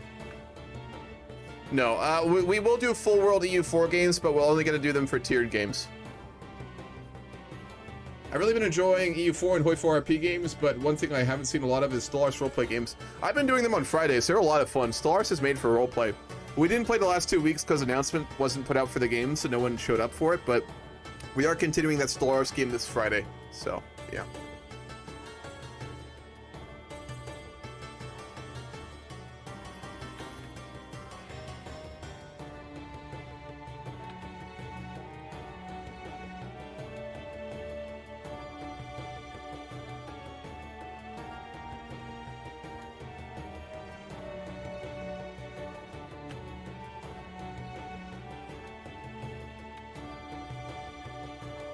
I want to see Hemu play as a New World native, any one of them, and beat the shit out of the colonizers. That's hard to do, though. That would be fun. I haven't done a roleplay game of... I've never seen the AI give gifts like this before. We just got given 150 gold by a count in Barcelona who's a Christian. I'm not going to say no, but... Greetings, Amir Al-Umara Yahya III Ibn Ismail. This is a chancellor from King of Castile, who has come to discuss a matter of diplomacy. Greetings, Chancellor. Welcome to my court. What can I do for the Castilians? See, we have received news that the Muslims are thinking of replicating what the Christians have already done and call jihad, and we would like to ask for a potential truce for a small time period, so that we may ensure it does not happen against them. You do not seek what you have done so recently to Jerusalem, it seems. Why Well, is it that we should hold back when you have done the same to our brethren in the Levant? That is much understandable. However, unfortunately, the God was not on our side this time, and we were not able to secure a victory. So, it is not as bad as you might claim. You were only able to win that last war with the great holy order that you created. But now, the Muslim world has one of our own, and many will follow. Again, I ask, what reason do we have to hold back the fiery power of Allah when it is our duty as good Muslims to spread His word? Those are news most concerning, which I shall relay to my king immediately. It was a question, not a statement. Well, it was a statement that the holy orders of Muslims have been established and will be established. I had assumed that a great king of Castile would already know such things, but perhaps he does not keep his awareness of the Muslim world. That is a shame. Well, he is not a learned man per se, so he does not know of everything in the world. He does know, however, that Muslims are a threat. I and must be suppose. contained.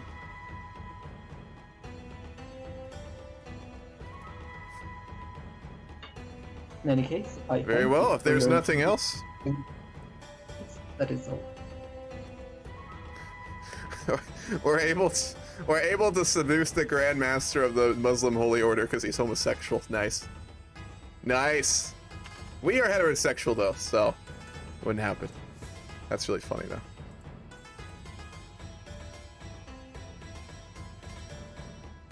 We will teach our... Oh man, that's like our 4th or 5th son, isn't it? Yeah, we have... How many sons do we have? We have 5 sons. Wow.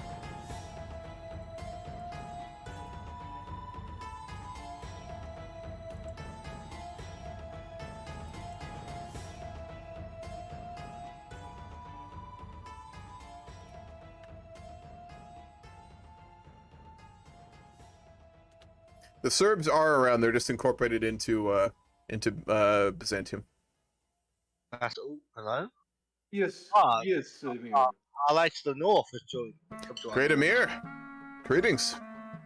I have seen the great establishment Emir. of a holy order in Al-Andalus. Congratulations. Uncle. Thank you. Why have you come to my court? I have come here with a worrying envoy I received from the Castilians. The Chancellor of King Fernando II was sent to me and asked for a peace treaty to be signed between us and them, as they have heard that we are now capable and willing to enact jihad to spread the word of Allah. I, of course, refused them, considering that they did the same in the Levant recently, and I also did let it slip that we have a holy order, something that is common knowledge that supposedly the Christians were not aware of. I'm not sure why. Yes, I founded one. South of my capital. They are led by a dwarf. Strangely enough. But regardless. It does not matter. All may be a messenger of Allah. Indeed.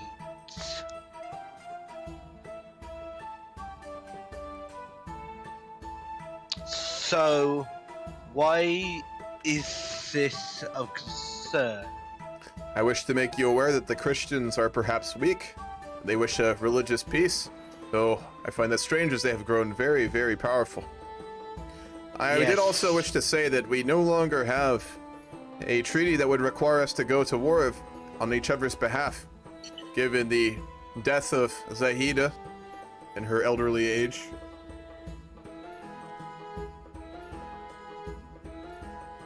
I trust there was no foul play. Not at all. She was elderly and had been in bad health even before I locked her away for her crimes. So, what are you suggesting? I think perhaps a marriage between your son, Prince Ismail, to one of my daughters. I have plenty to choose from, and granddaughters as well if needed. Allah has seen fit to give me many children. So I assume this is not a matrilineal marriage. Of course not. He is your son and heir, and as such must continue your family's name. Yes.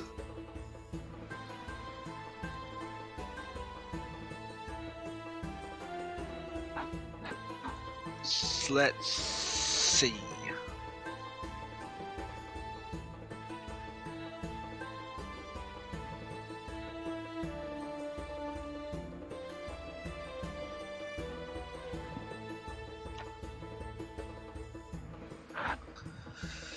I shall marry Rashida bint Hundisi. As you like. She is 14. If you wish to send the marriage offer, I would be happy to do so. Yes.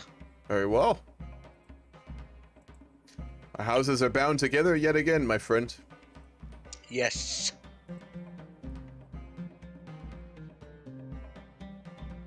Well, this is good. I am glad to see that you are willing Yes. to continue. It is important in times such as these that there is solidarity between the Muslim houses of Iberia. For if we do not work together, we will surely face ruin. Yes. So, I feel we could try to incur more unity with the other Muslim dukes within the realm. The kingdom to my east is ruled by the Almizid dynasty. It's been long in chaos due to the weak It's a succession war that has gone on for years now. It is a tragedy Yes. to see Muslims killing Muslims for an inheritance Yes. that should have been decided long ago. Yes, I feel it might be good to put an end to the chaos ourselves, so that the region could be more stable.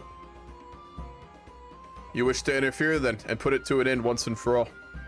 Yes, Saraqustah would agree that this is something that should be done for the peace and security of Muslim Iberia. yes.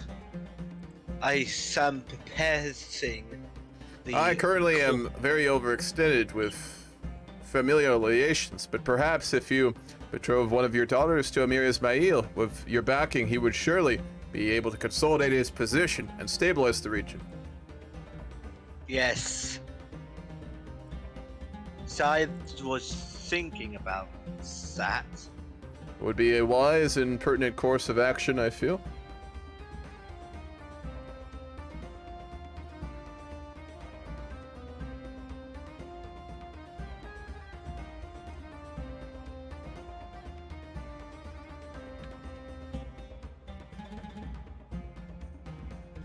See you, Red Scobie.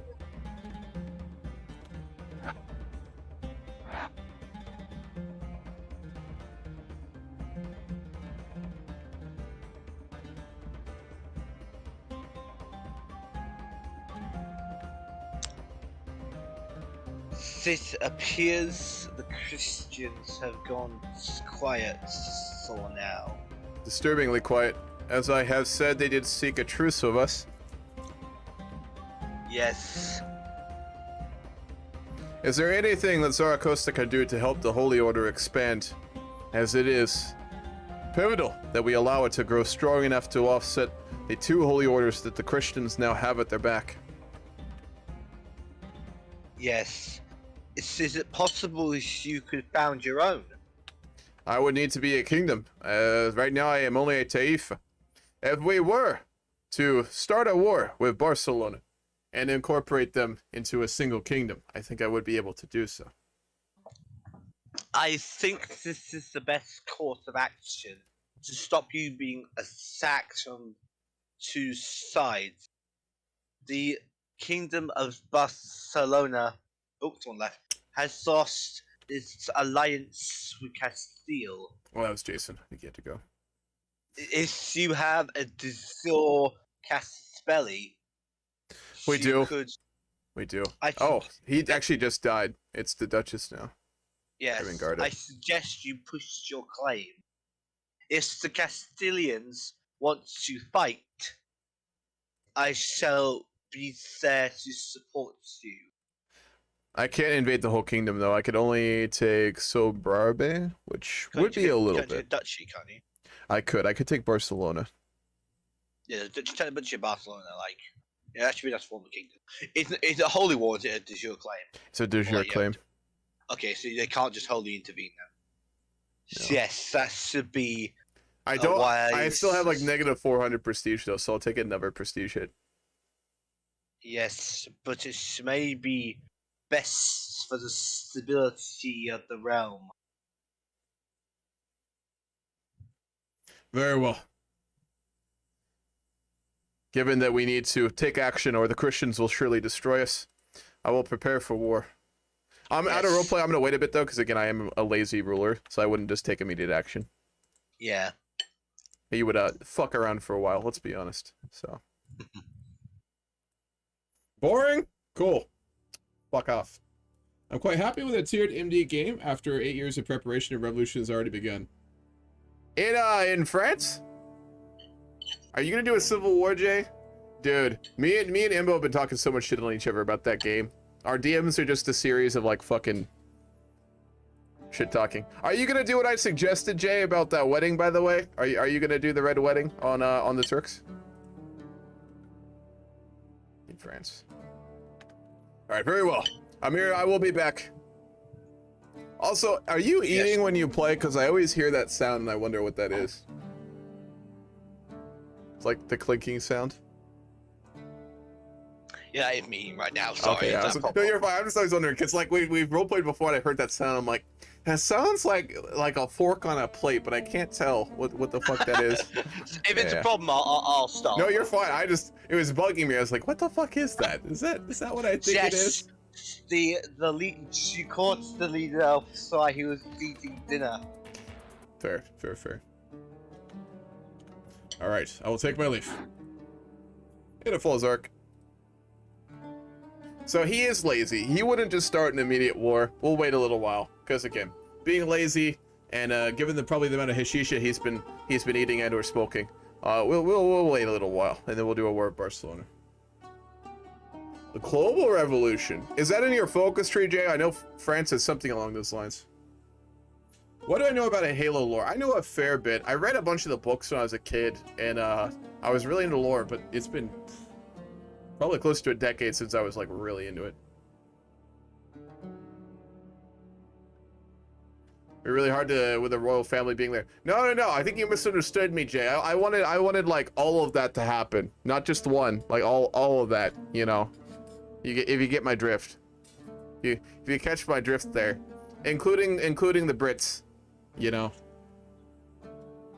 indiscriminate is the word that I would apply to what the Chinese were hoping out of that situation. If you catch my drift there, Jay. I know nothing about Destiny lore, man. Nothing. I played Destiny 1. I did like it, but I didn't really get into lore. I just liked the multiplayer. That was it. Just play a lot of multiplayer. Destiny lore is what would happen if the creators of Warhammer 40k could take shrooms instead of LSD. Interesting perspective.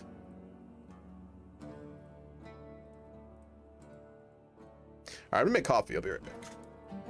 And then we'll see about a religious war against the Barcelonans.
You're reading Dune. Nice. You finally got around to it, huh? Did you do Dragonlance, or are you waiting on that? Because I know that was on your list too. The important one is a Canadian PM. That motherfucker needs to die. But in my focus tree, I have the Francosphere. I had the option of Aggressive or peaceful rise. All the in-pep and in-pep stuff is supposed to represent that. Schools teaching and inspiring others to rise up. I'm doing it to Batcher in Ukraine and plan to do it in the North and West Africa that's making a communist bloc. I figured that's what you were doing with that program. Yep. Since China culturally is kind of moving away from hardcore socialism, that's why Hu Jintao blocked it in the roleplay. So. Albanu Razin? Who is that? Where's he at? I'm not sure who that is, Mr. Neo.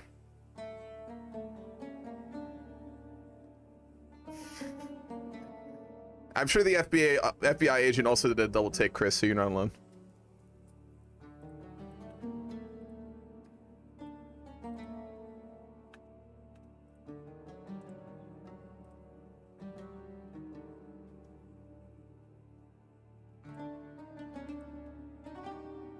I would like to get rid of that prestige deficit, but I don't think it's going to happen.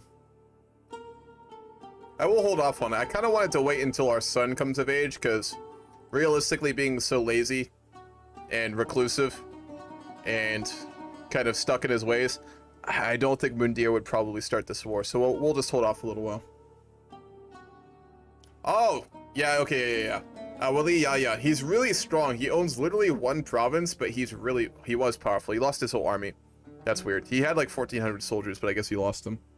He's ambitious, zealous, and greedy.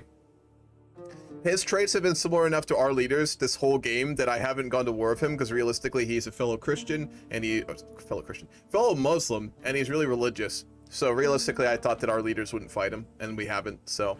He just kind of is this little independent, little waliya that exists within Muslim Iberia, which is interesting.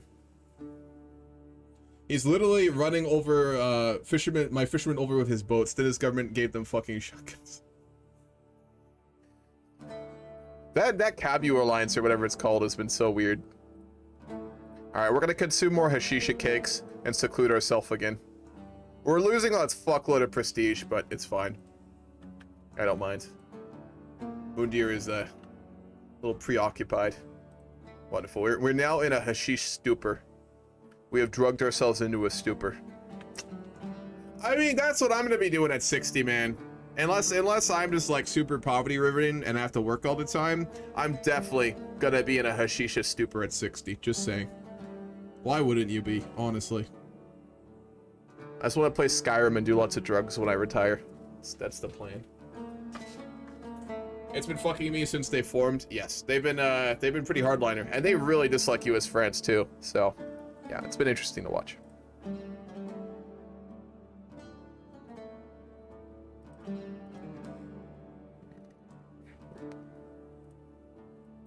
Rashida has come of age. She is going to be a thrifty clerk. Not bad. She is sadistic, diligent, and just.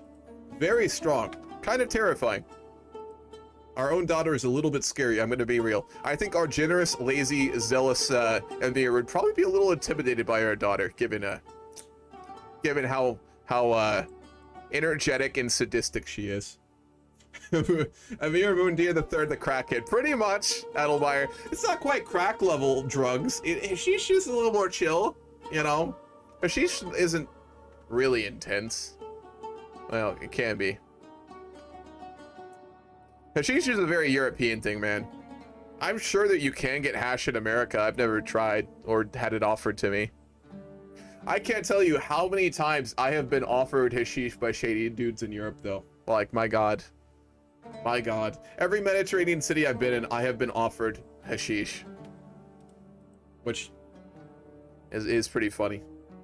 It's pretty funny.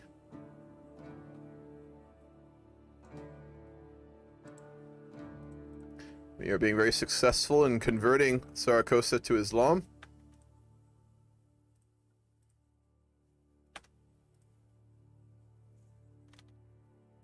Let me find a new music playlist. I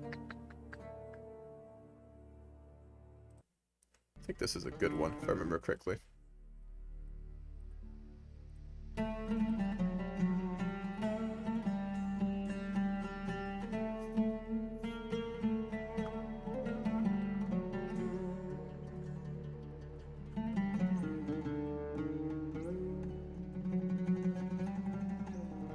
Ooh.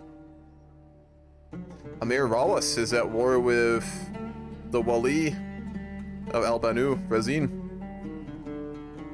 They're definitely going to lose that, though. He has just too many soldiers.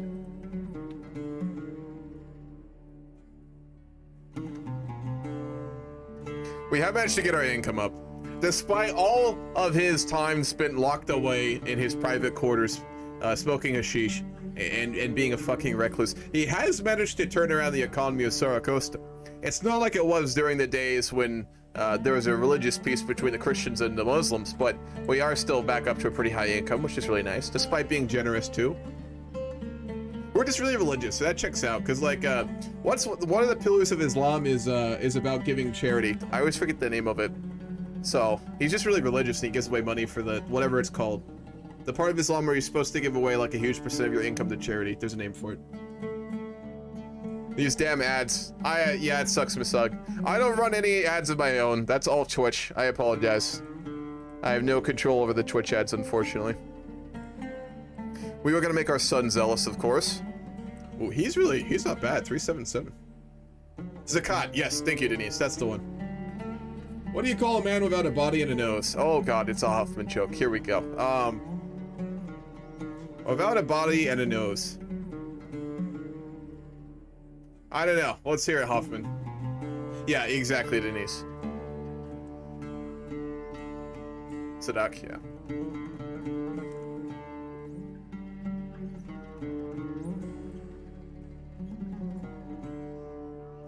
Nobody knows. Ah, fuck. God damn it. That gave me a minor stroke.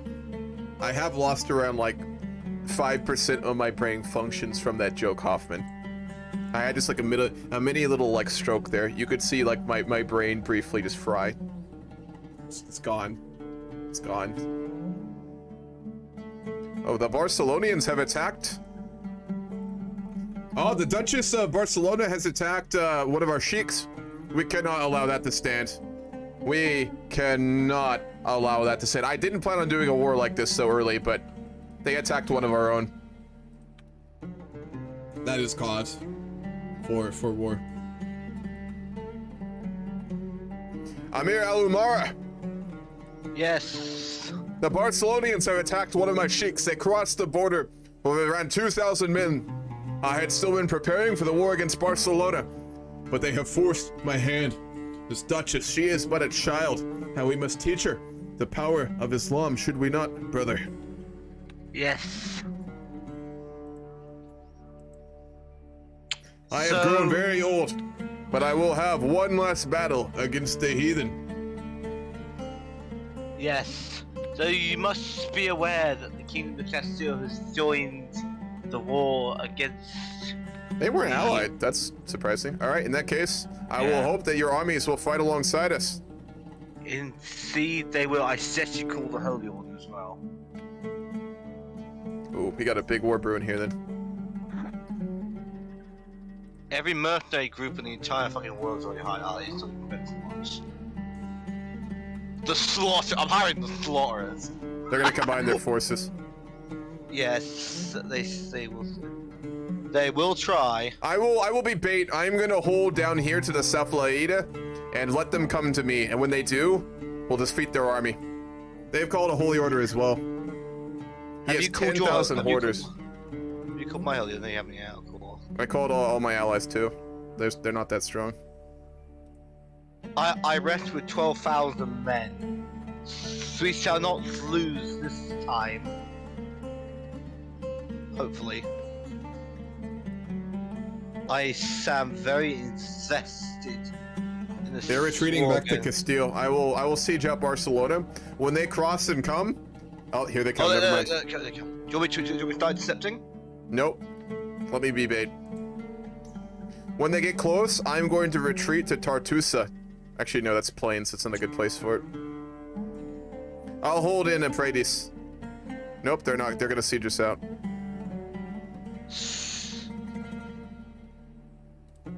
We do outnumber them slightly.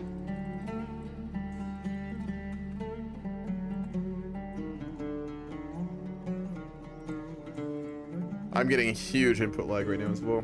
I'll siege up Barcelona. When they go to intercept my army there, that's when we strike. Alright.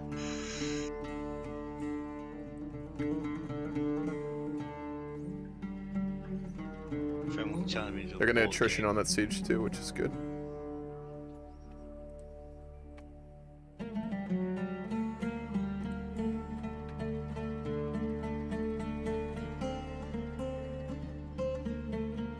I think they can see my army on the mountain.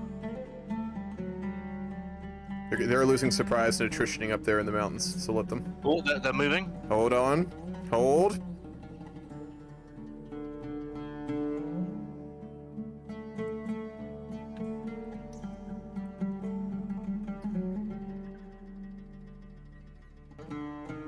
Hold. As soon as they get close, I'm gonna move to Sitgis and we'll meet them there. Go.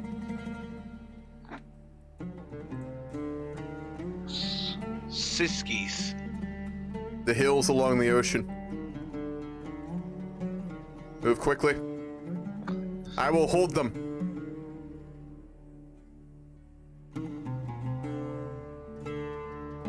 I'm unsure if I will make it in time. We'll fucking hold. Maybe. I shall hope you are right in your assertion. My men approach the battle. We're being slaughtered, but we will fucking hold them. Ugh. Oh! Oh, you They're follow run like a retreating! coward. They're retreating! Shall we follow up on the battle? We should. Let's kill the forces in Huesca. Bitter revenge. So my men are now starving though. Go back to your border. Get supply. You need supply. Don't attrition.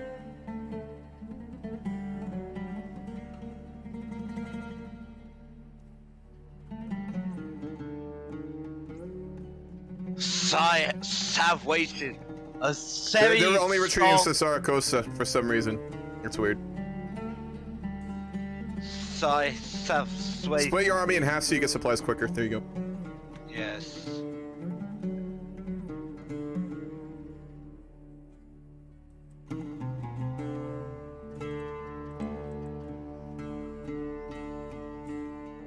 I'll continue the siege of Barcelona. It's good.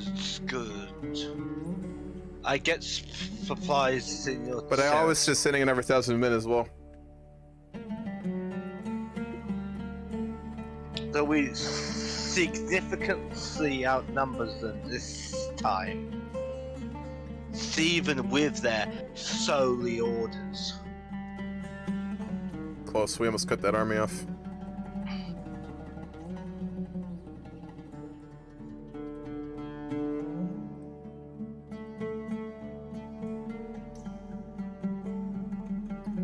Your army is coming back, be warned. They have the full power of the Knights Hospitaller on their side now as well. Yes, but Make sure that when you meet their army, it is in the hills or mountains. We cannot afford to fight them on the plains. Yes. I do possess heavy horsemen from our Hide in the mountains solely there. If they choose to go try and break the siege of Barcelona, we'll do it what we did before. I think that, however, they will siege at Saraqustah.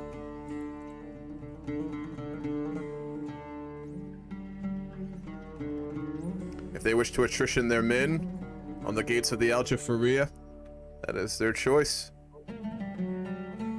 Nope, he's out of supply. He seems indecisive of what he wants He does. to do. King Fernando is not his father. Cindy, she's not. I possess many pikesmen to counter. Dude, you're losing supply. You gotta not do mega stacks out of roleplay. Because if you lose supply, you'll just absolutely get slaughtered in battles. Yes, but so is he. Here he comes. We'll do as we did before. He is aware of my army. He moved immediately outside myself. He's fully aware of my army. Good. Come to me then. He's gonna try and make me move off the siege. Come now. Once he sees you moving, he'll probably retreat. If he doesn't, we'll fight in Barcelona. I think he wants to draw on a battle on the mountain. I think he wants to draw my army off so that I do not succeed in the siege. Yes, he's gonna move back. Stay well supplied. You do not need to come close. Split your army in half and station it within my border. Let me finish the siege. Split it in half. You're losing supply. I'm stuck in a royal court decision.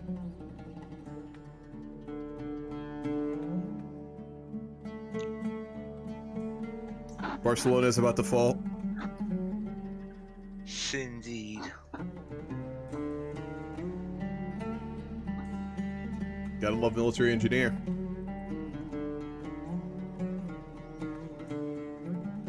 No. Split it in half. Yeah, there you go. I have enough supply to. I have taken the Duchess hostage. The war is over. Excellent. We have our revenge, brother.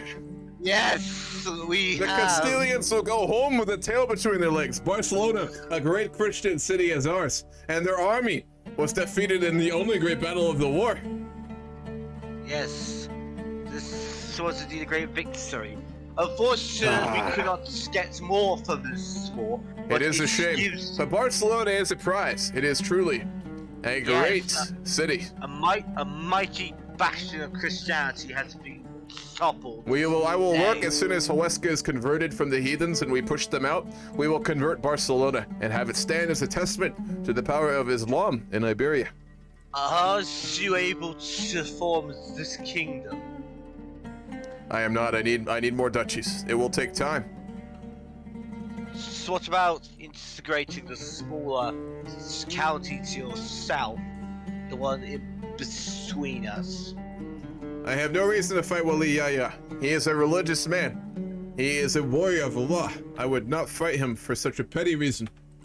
But he is a fornicator and a sinner. He is. But Allah is a forgiving God.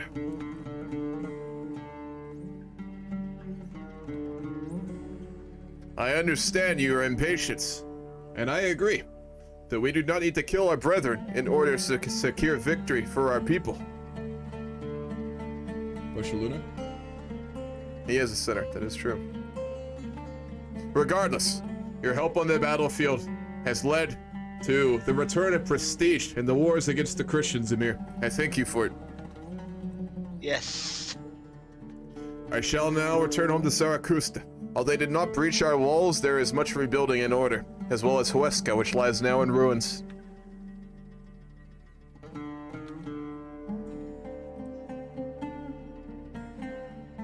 Yo, what's up, Amanon? How you doing? Dog, you in the military yet?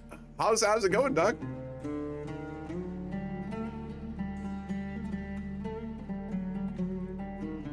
You know, we're really religious, so we would not fight another religious Muslim for territorial gain. There's no way. Barcelona.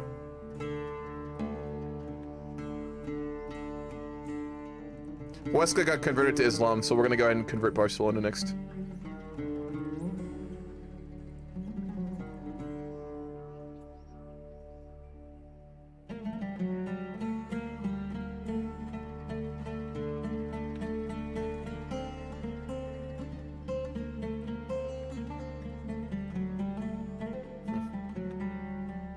I'm gonna grab my coffee. Be right back. Man, that was a good war. That was quick.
air died? Oh, fuck, our air died.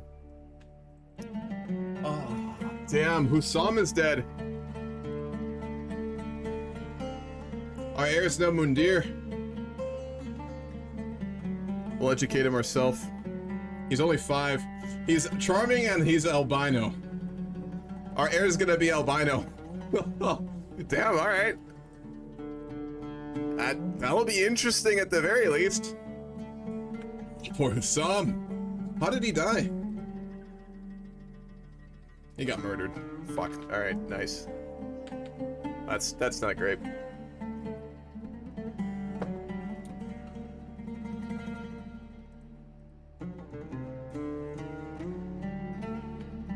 I need to find a great warrior. We know that we are in many ways very weak. We're honest with ourselves. I mean, we're a good fighter, but we could use a stronger warrior to teach our son. Perhaps one of our Faris?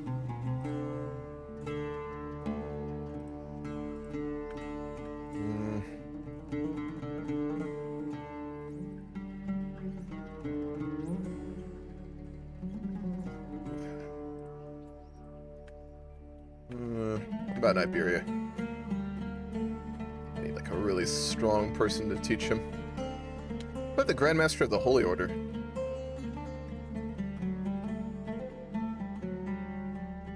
Oh yeah. Wait, oh no, they can't. Oh, you can't make them be guardians of anyone. That's a shame. Yeah, he's charming and albino.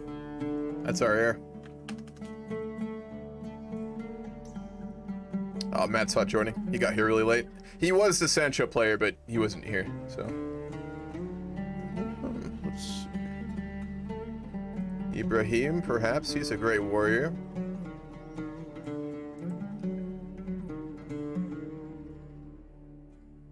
He's a Faris of one of our vassals.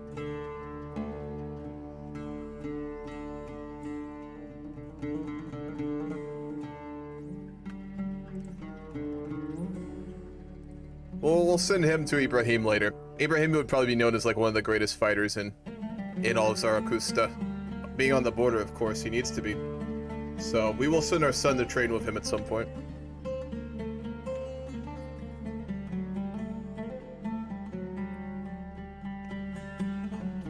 Nice. Desyncs immediately. Oof. Oof.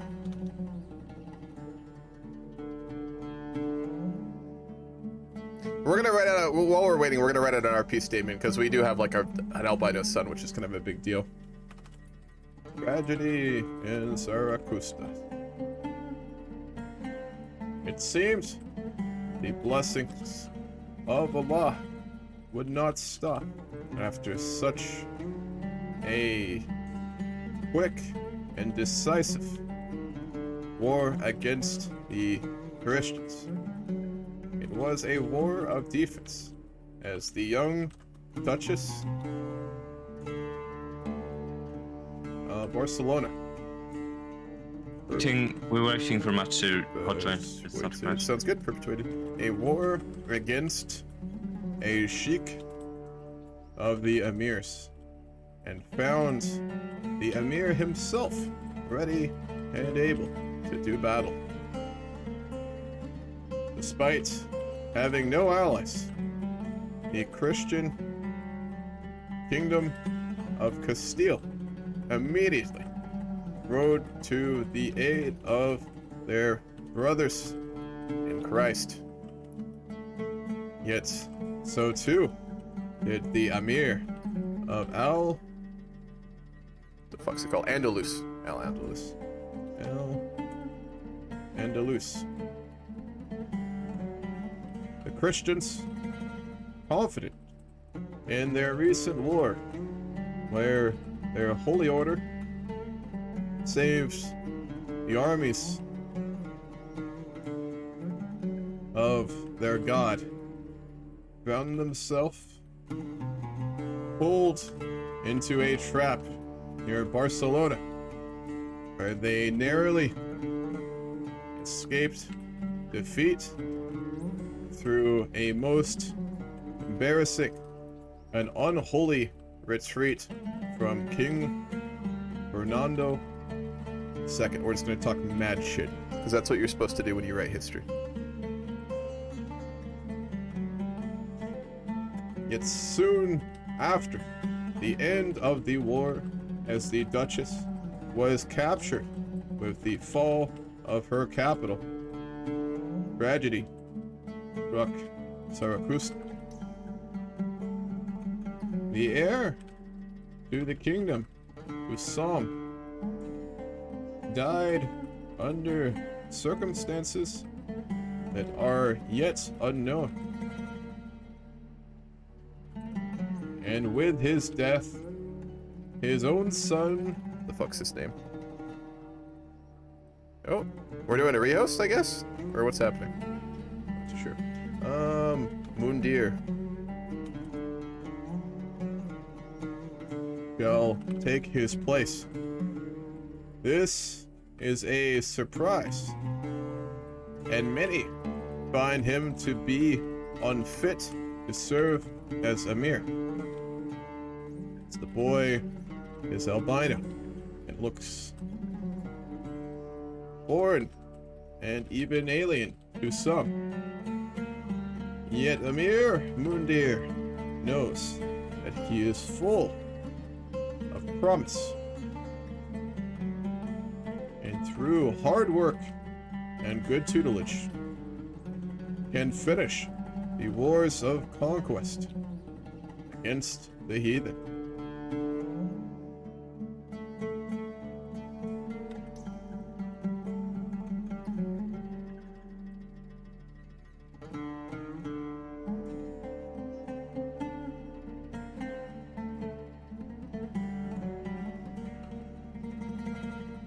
AVIF file. What the fuck is that? There we go.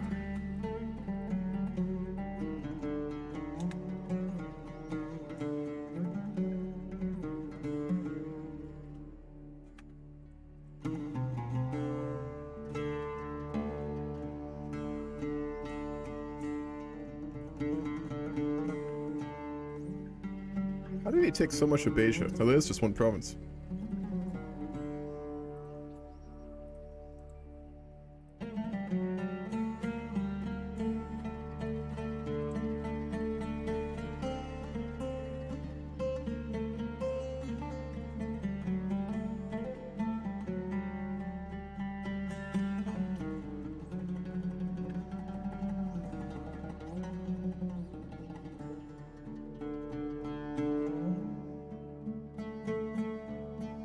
I think we had some people crash or something. This may take a second.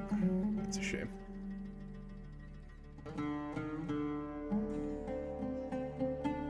So we only do have a half hour left of this game. We are only doing 4-hour sessions for CK3, and for a lot of our games from now on. We have been mostly doing like 5-hour sessions, but I know for a lot of people they're a lot. It's a big commitment to sit down for 5 hours, so we are going to do a little bit less from here on out.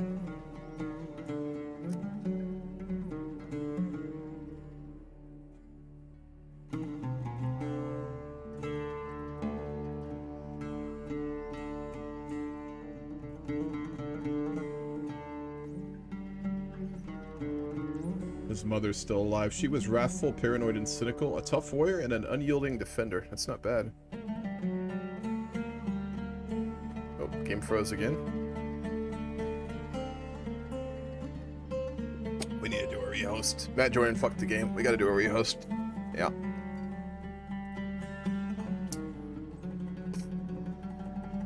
CK3 multiplayer does have a lot of problems. It's good to see that the one thing Paradox Games is always consistent with is the poor quality of their multiplayer. That's always one thing you can count on of a Paradox game.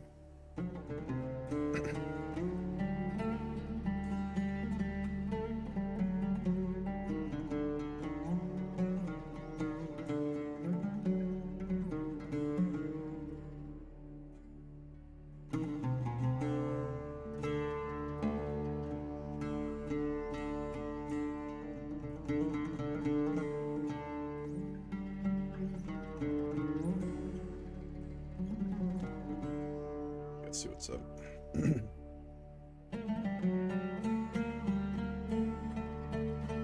We're rehosting, I assume? Yeah, I believe so, yes. it was a desync now. Yeah. Hot joins really late in the game will The unfortunately game do that. finishes at 9. If I'm not mistaken. Sorry? This game finishes at 9 today, doesn't it? It finishes in half hour. Yeah, we'll probably go like Yeah. another 15 minutes after because we did start really late. But yeah, we don't have much. We'll do the rehost. We'll see how much time we really have left, to be honest. If we're quick, we should still get another good solid half hour out of things. God, I accidentally started a fucking single player game. As you do. Can you remind me, where's the thing looking for hosts and people like? I need to get my game controller thing, signed off properly. And Yeah, you also, gotta join a couple games with like one of our admins or like our existing hosts and just get trained a bit. So Yeah. you're Yeah, playing in the MD games, right? I couldn't. I'm playing some of the thing. Yeah, when you're in those games, just talk to the GC and just get him to train you, and then once I get a green light, Yeah. we'll get you so you can host your own games. Well, We do really need some more GCs. So Yeah, I spoke Yeah. to Chris, and it's just like, oh well, yeah, mostly just you just can't react. this to game isn't the problems best like for it because like Yeah, I was it's gonna so say. small. It's a very small game, but I remember there was, I swear there was like a bloody challenge like, oh, I need someone to help me here, like one of the challenges. Yeah. I can't remember which the one to train on is the MD games because they're fucking huge and there's always so many problems. So it's a good chance to kind of get Yeah. experience. Everyone and their mother is crying about something. So.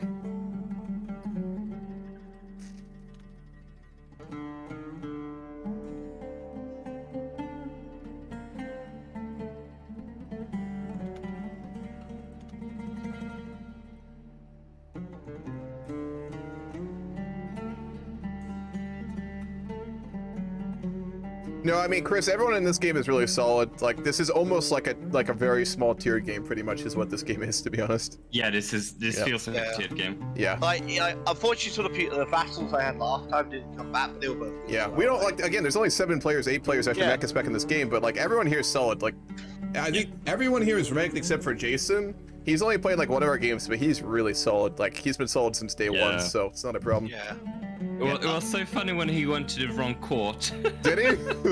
Yes, he was supposed to go to Al-Andalus and he went to you and threatened war. Like, We do need some more Muslim players because the Christians are very tiny. They'll be oh, Yeah. I want to keep this game going, so I'll throw up some more, like, some more advertisements and, like, Reddit and shit for this game, but we'll see. It's just... It's so hard to find CK3 role players. I don't know why, because Yeah. this game is made for roleplay. Like, Yes. Yeah. it blows my mind. But like, I'll advertise like an EU4 game. We get like a dozen people join the Discord. I advertise a Hoyer and MD game. We get a dozen people join the Discord. I advertise a CK3 Yeah. game. Nothing. But I think it's pretty obvious, like in multiplayer Hoi games, that it's like a roleplay like alternative is needed. How do you mean? For CK3, I think a lot of multiplayers have like a lot more elements of roleplay in them. So people might. Well, people are used to Hoi 4 being roleplay because like there are a lot of there's a lot of casual roleplay out Yeah. there for Hoi 4. But that's the problem is like when we get a bunch of Hoi role players, they're all like conditioned to do casual roleplay, so we have to deal with that. So Yeah, it's a that's whole true, other it's true, issue, it's you know. We have to re-indoctrinate. That's what it is. What do you mean I can't do 2 words of diplomacy and invade every neighbor because Yep. my roleplay? What? Yep. This is roleplay. But by the way, Al-Andalus, like I'm trying to find a way to escalate. Wait, why am I? Yeah, IMC, that's true. Like CK is basically just people who are really into like eugenic breeding and then just like cousin God. fucking. That's like that's half of it. We came into an old save where you're still towards Barcelona. Goddammit. Yeah. Are you wait? You have that far back? Oh no, that's too far. That's too far. Bloody hell. Yeah, let's say. Because now you know what we're doing. I feel like if we're gonna have to start there, it would be fair if you surrender that wall. Yeah, I can't surrender it because it's. Oh shit! Yeah. You please tell me you want to have an earlier save. Got to save. Okay. We got it. Should we just restart? Yeah, restart the whole campaign. Yeah. I'm surely you. Reload. We there is one option here. We could just call it here and then keep it going next week when we have everyone. Yep. Because we are down a few players right now. Yeah, it's true. What was your save game there? What was the date on that one? I had an autosave from 1st of January, and the year followed 1110. Yeah, I've got 5th of December, so I've got the Yep. latest. Also, I Why am gotta I say the role-playing amount of what I'm saying, fantastic like- concept art for Muslim like armies is kind of ridiculous. Oh, Let me- yeah. let I me love show the this off. music as well. Bloody hell, it's so good. Look at the Alright, well, guitar, we'll do- music, and everything. We'll do that then. We'll Oh, just yeah. call it for this one, and we'll restart fresh on the next. I'll get the. I think it's good. If we go next Tuesday, hopefully get more people. It'll really help Yeah. once we get the CK3 weekend slot going. I feel like because a lot more people can play on weekends, so that'll help. But, Yeah. Yeah. True, true, true. All right, I'll go to my stream. We'll call it here. Yeah. All right, we are gonna go ahead and stop here. We were down like a lot of people today. A couple people just didn't show up. One showed up really late just now, and then he desynced us. And then we had a couple people. One has COVID. A lot of people have COVID. Actually, Crack uses COVID too. So we'll keep this going next Tuesday. I'm hoping we get more people back and stuff like that, so it should be fun. This was a fun session though. I did have fun, but we are gonna cut it a little short today. So we'll go find someone to raid. I'm gonna go find a CK3 streamer. Pablo, you play Kingdoms and Castles. I am gonna check it out. I don't have the money to pay for it. But I will give it a look-see. Video Life is streaming. I might raid him. I'll see if there's any good CK3 streamers. If it's not, we'll go raid Video Life. Crusader Kings 3. But I will check it out. I will check it out for sure. Multiplayer game.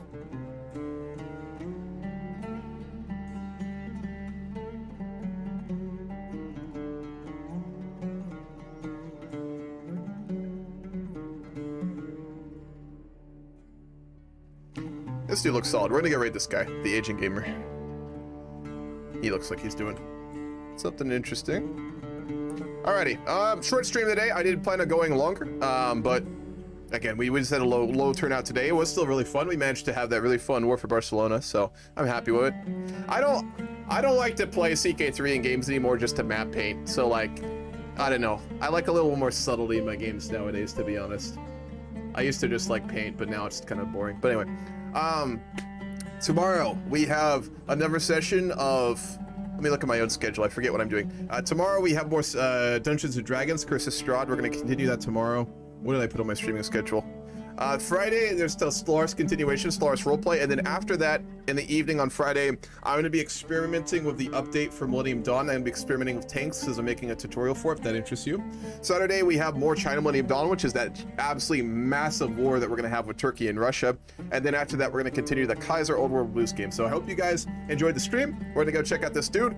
Hope everyone has a very good night, and I will catch y'all later.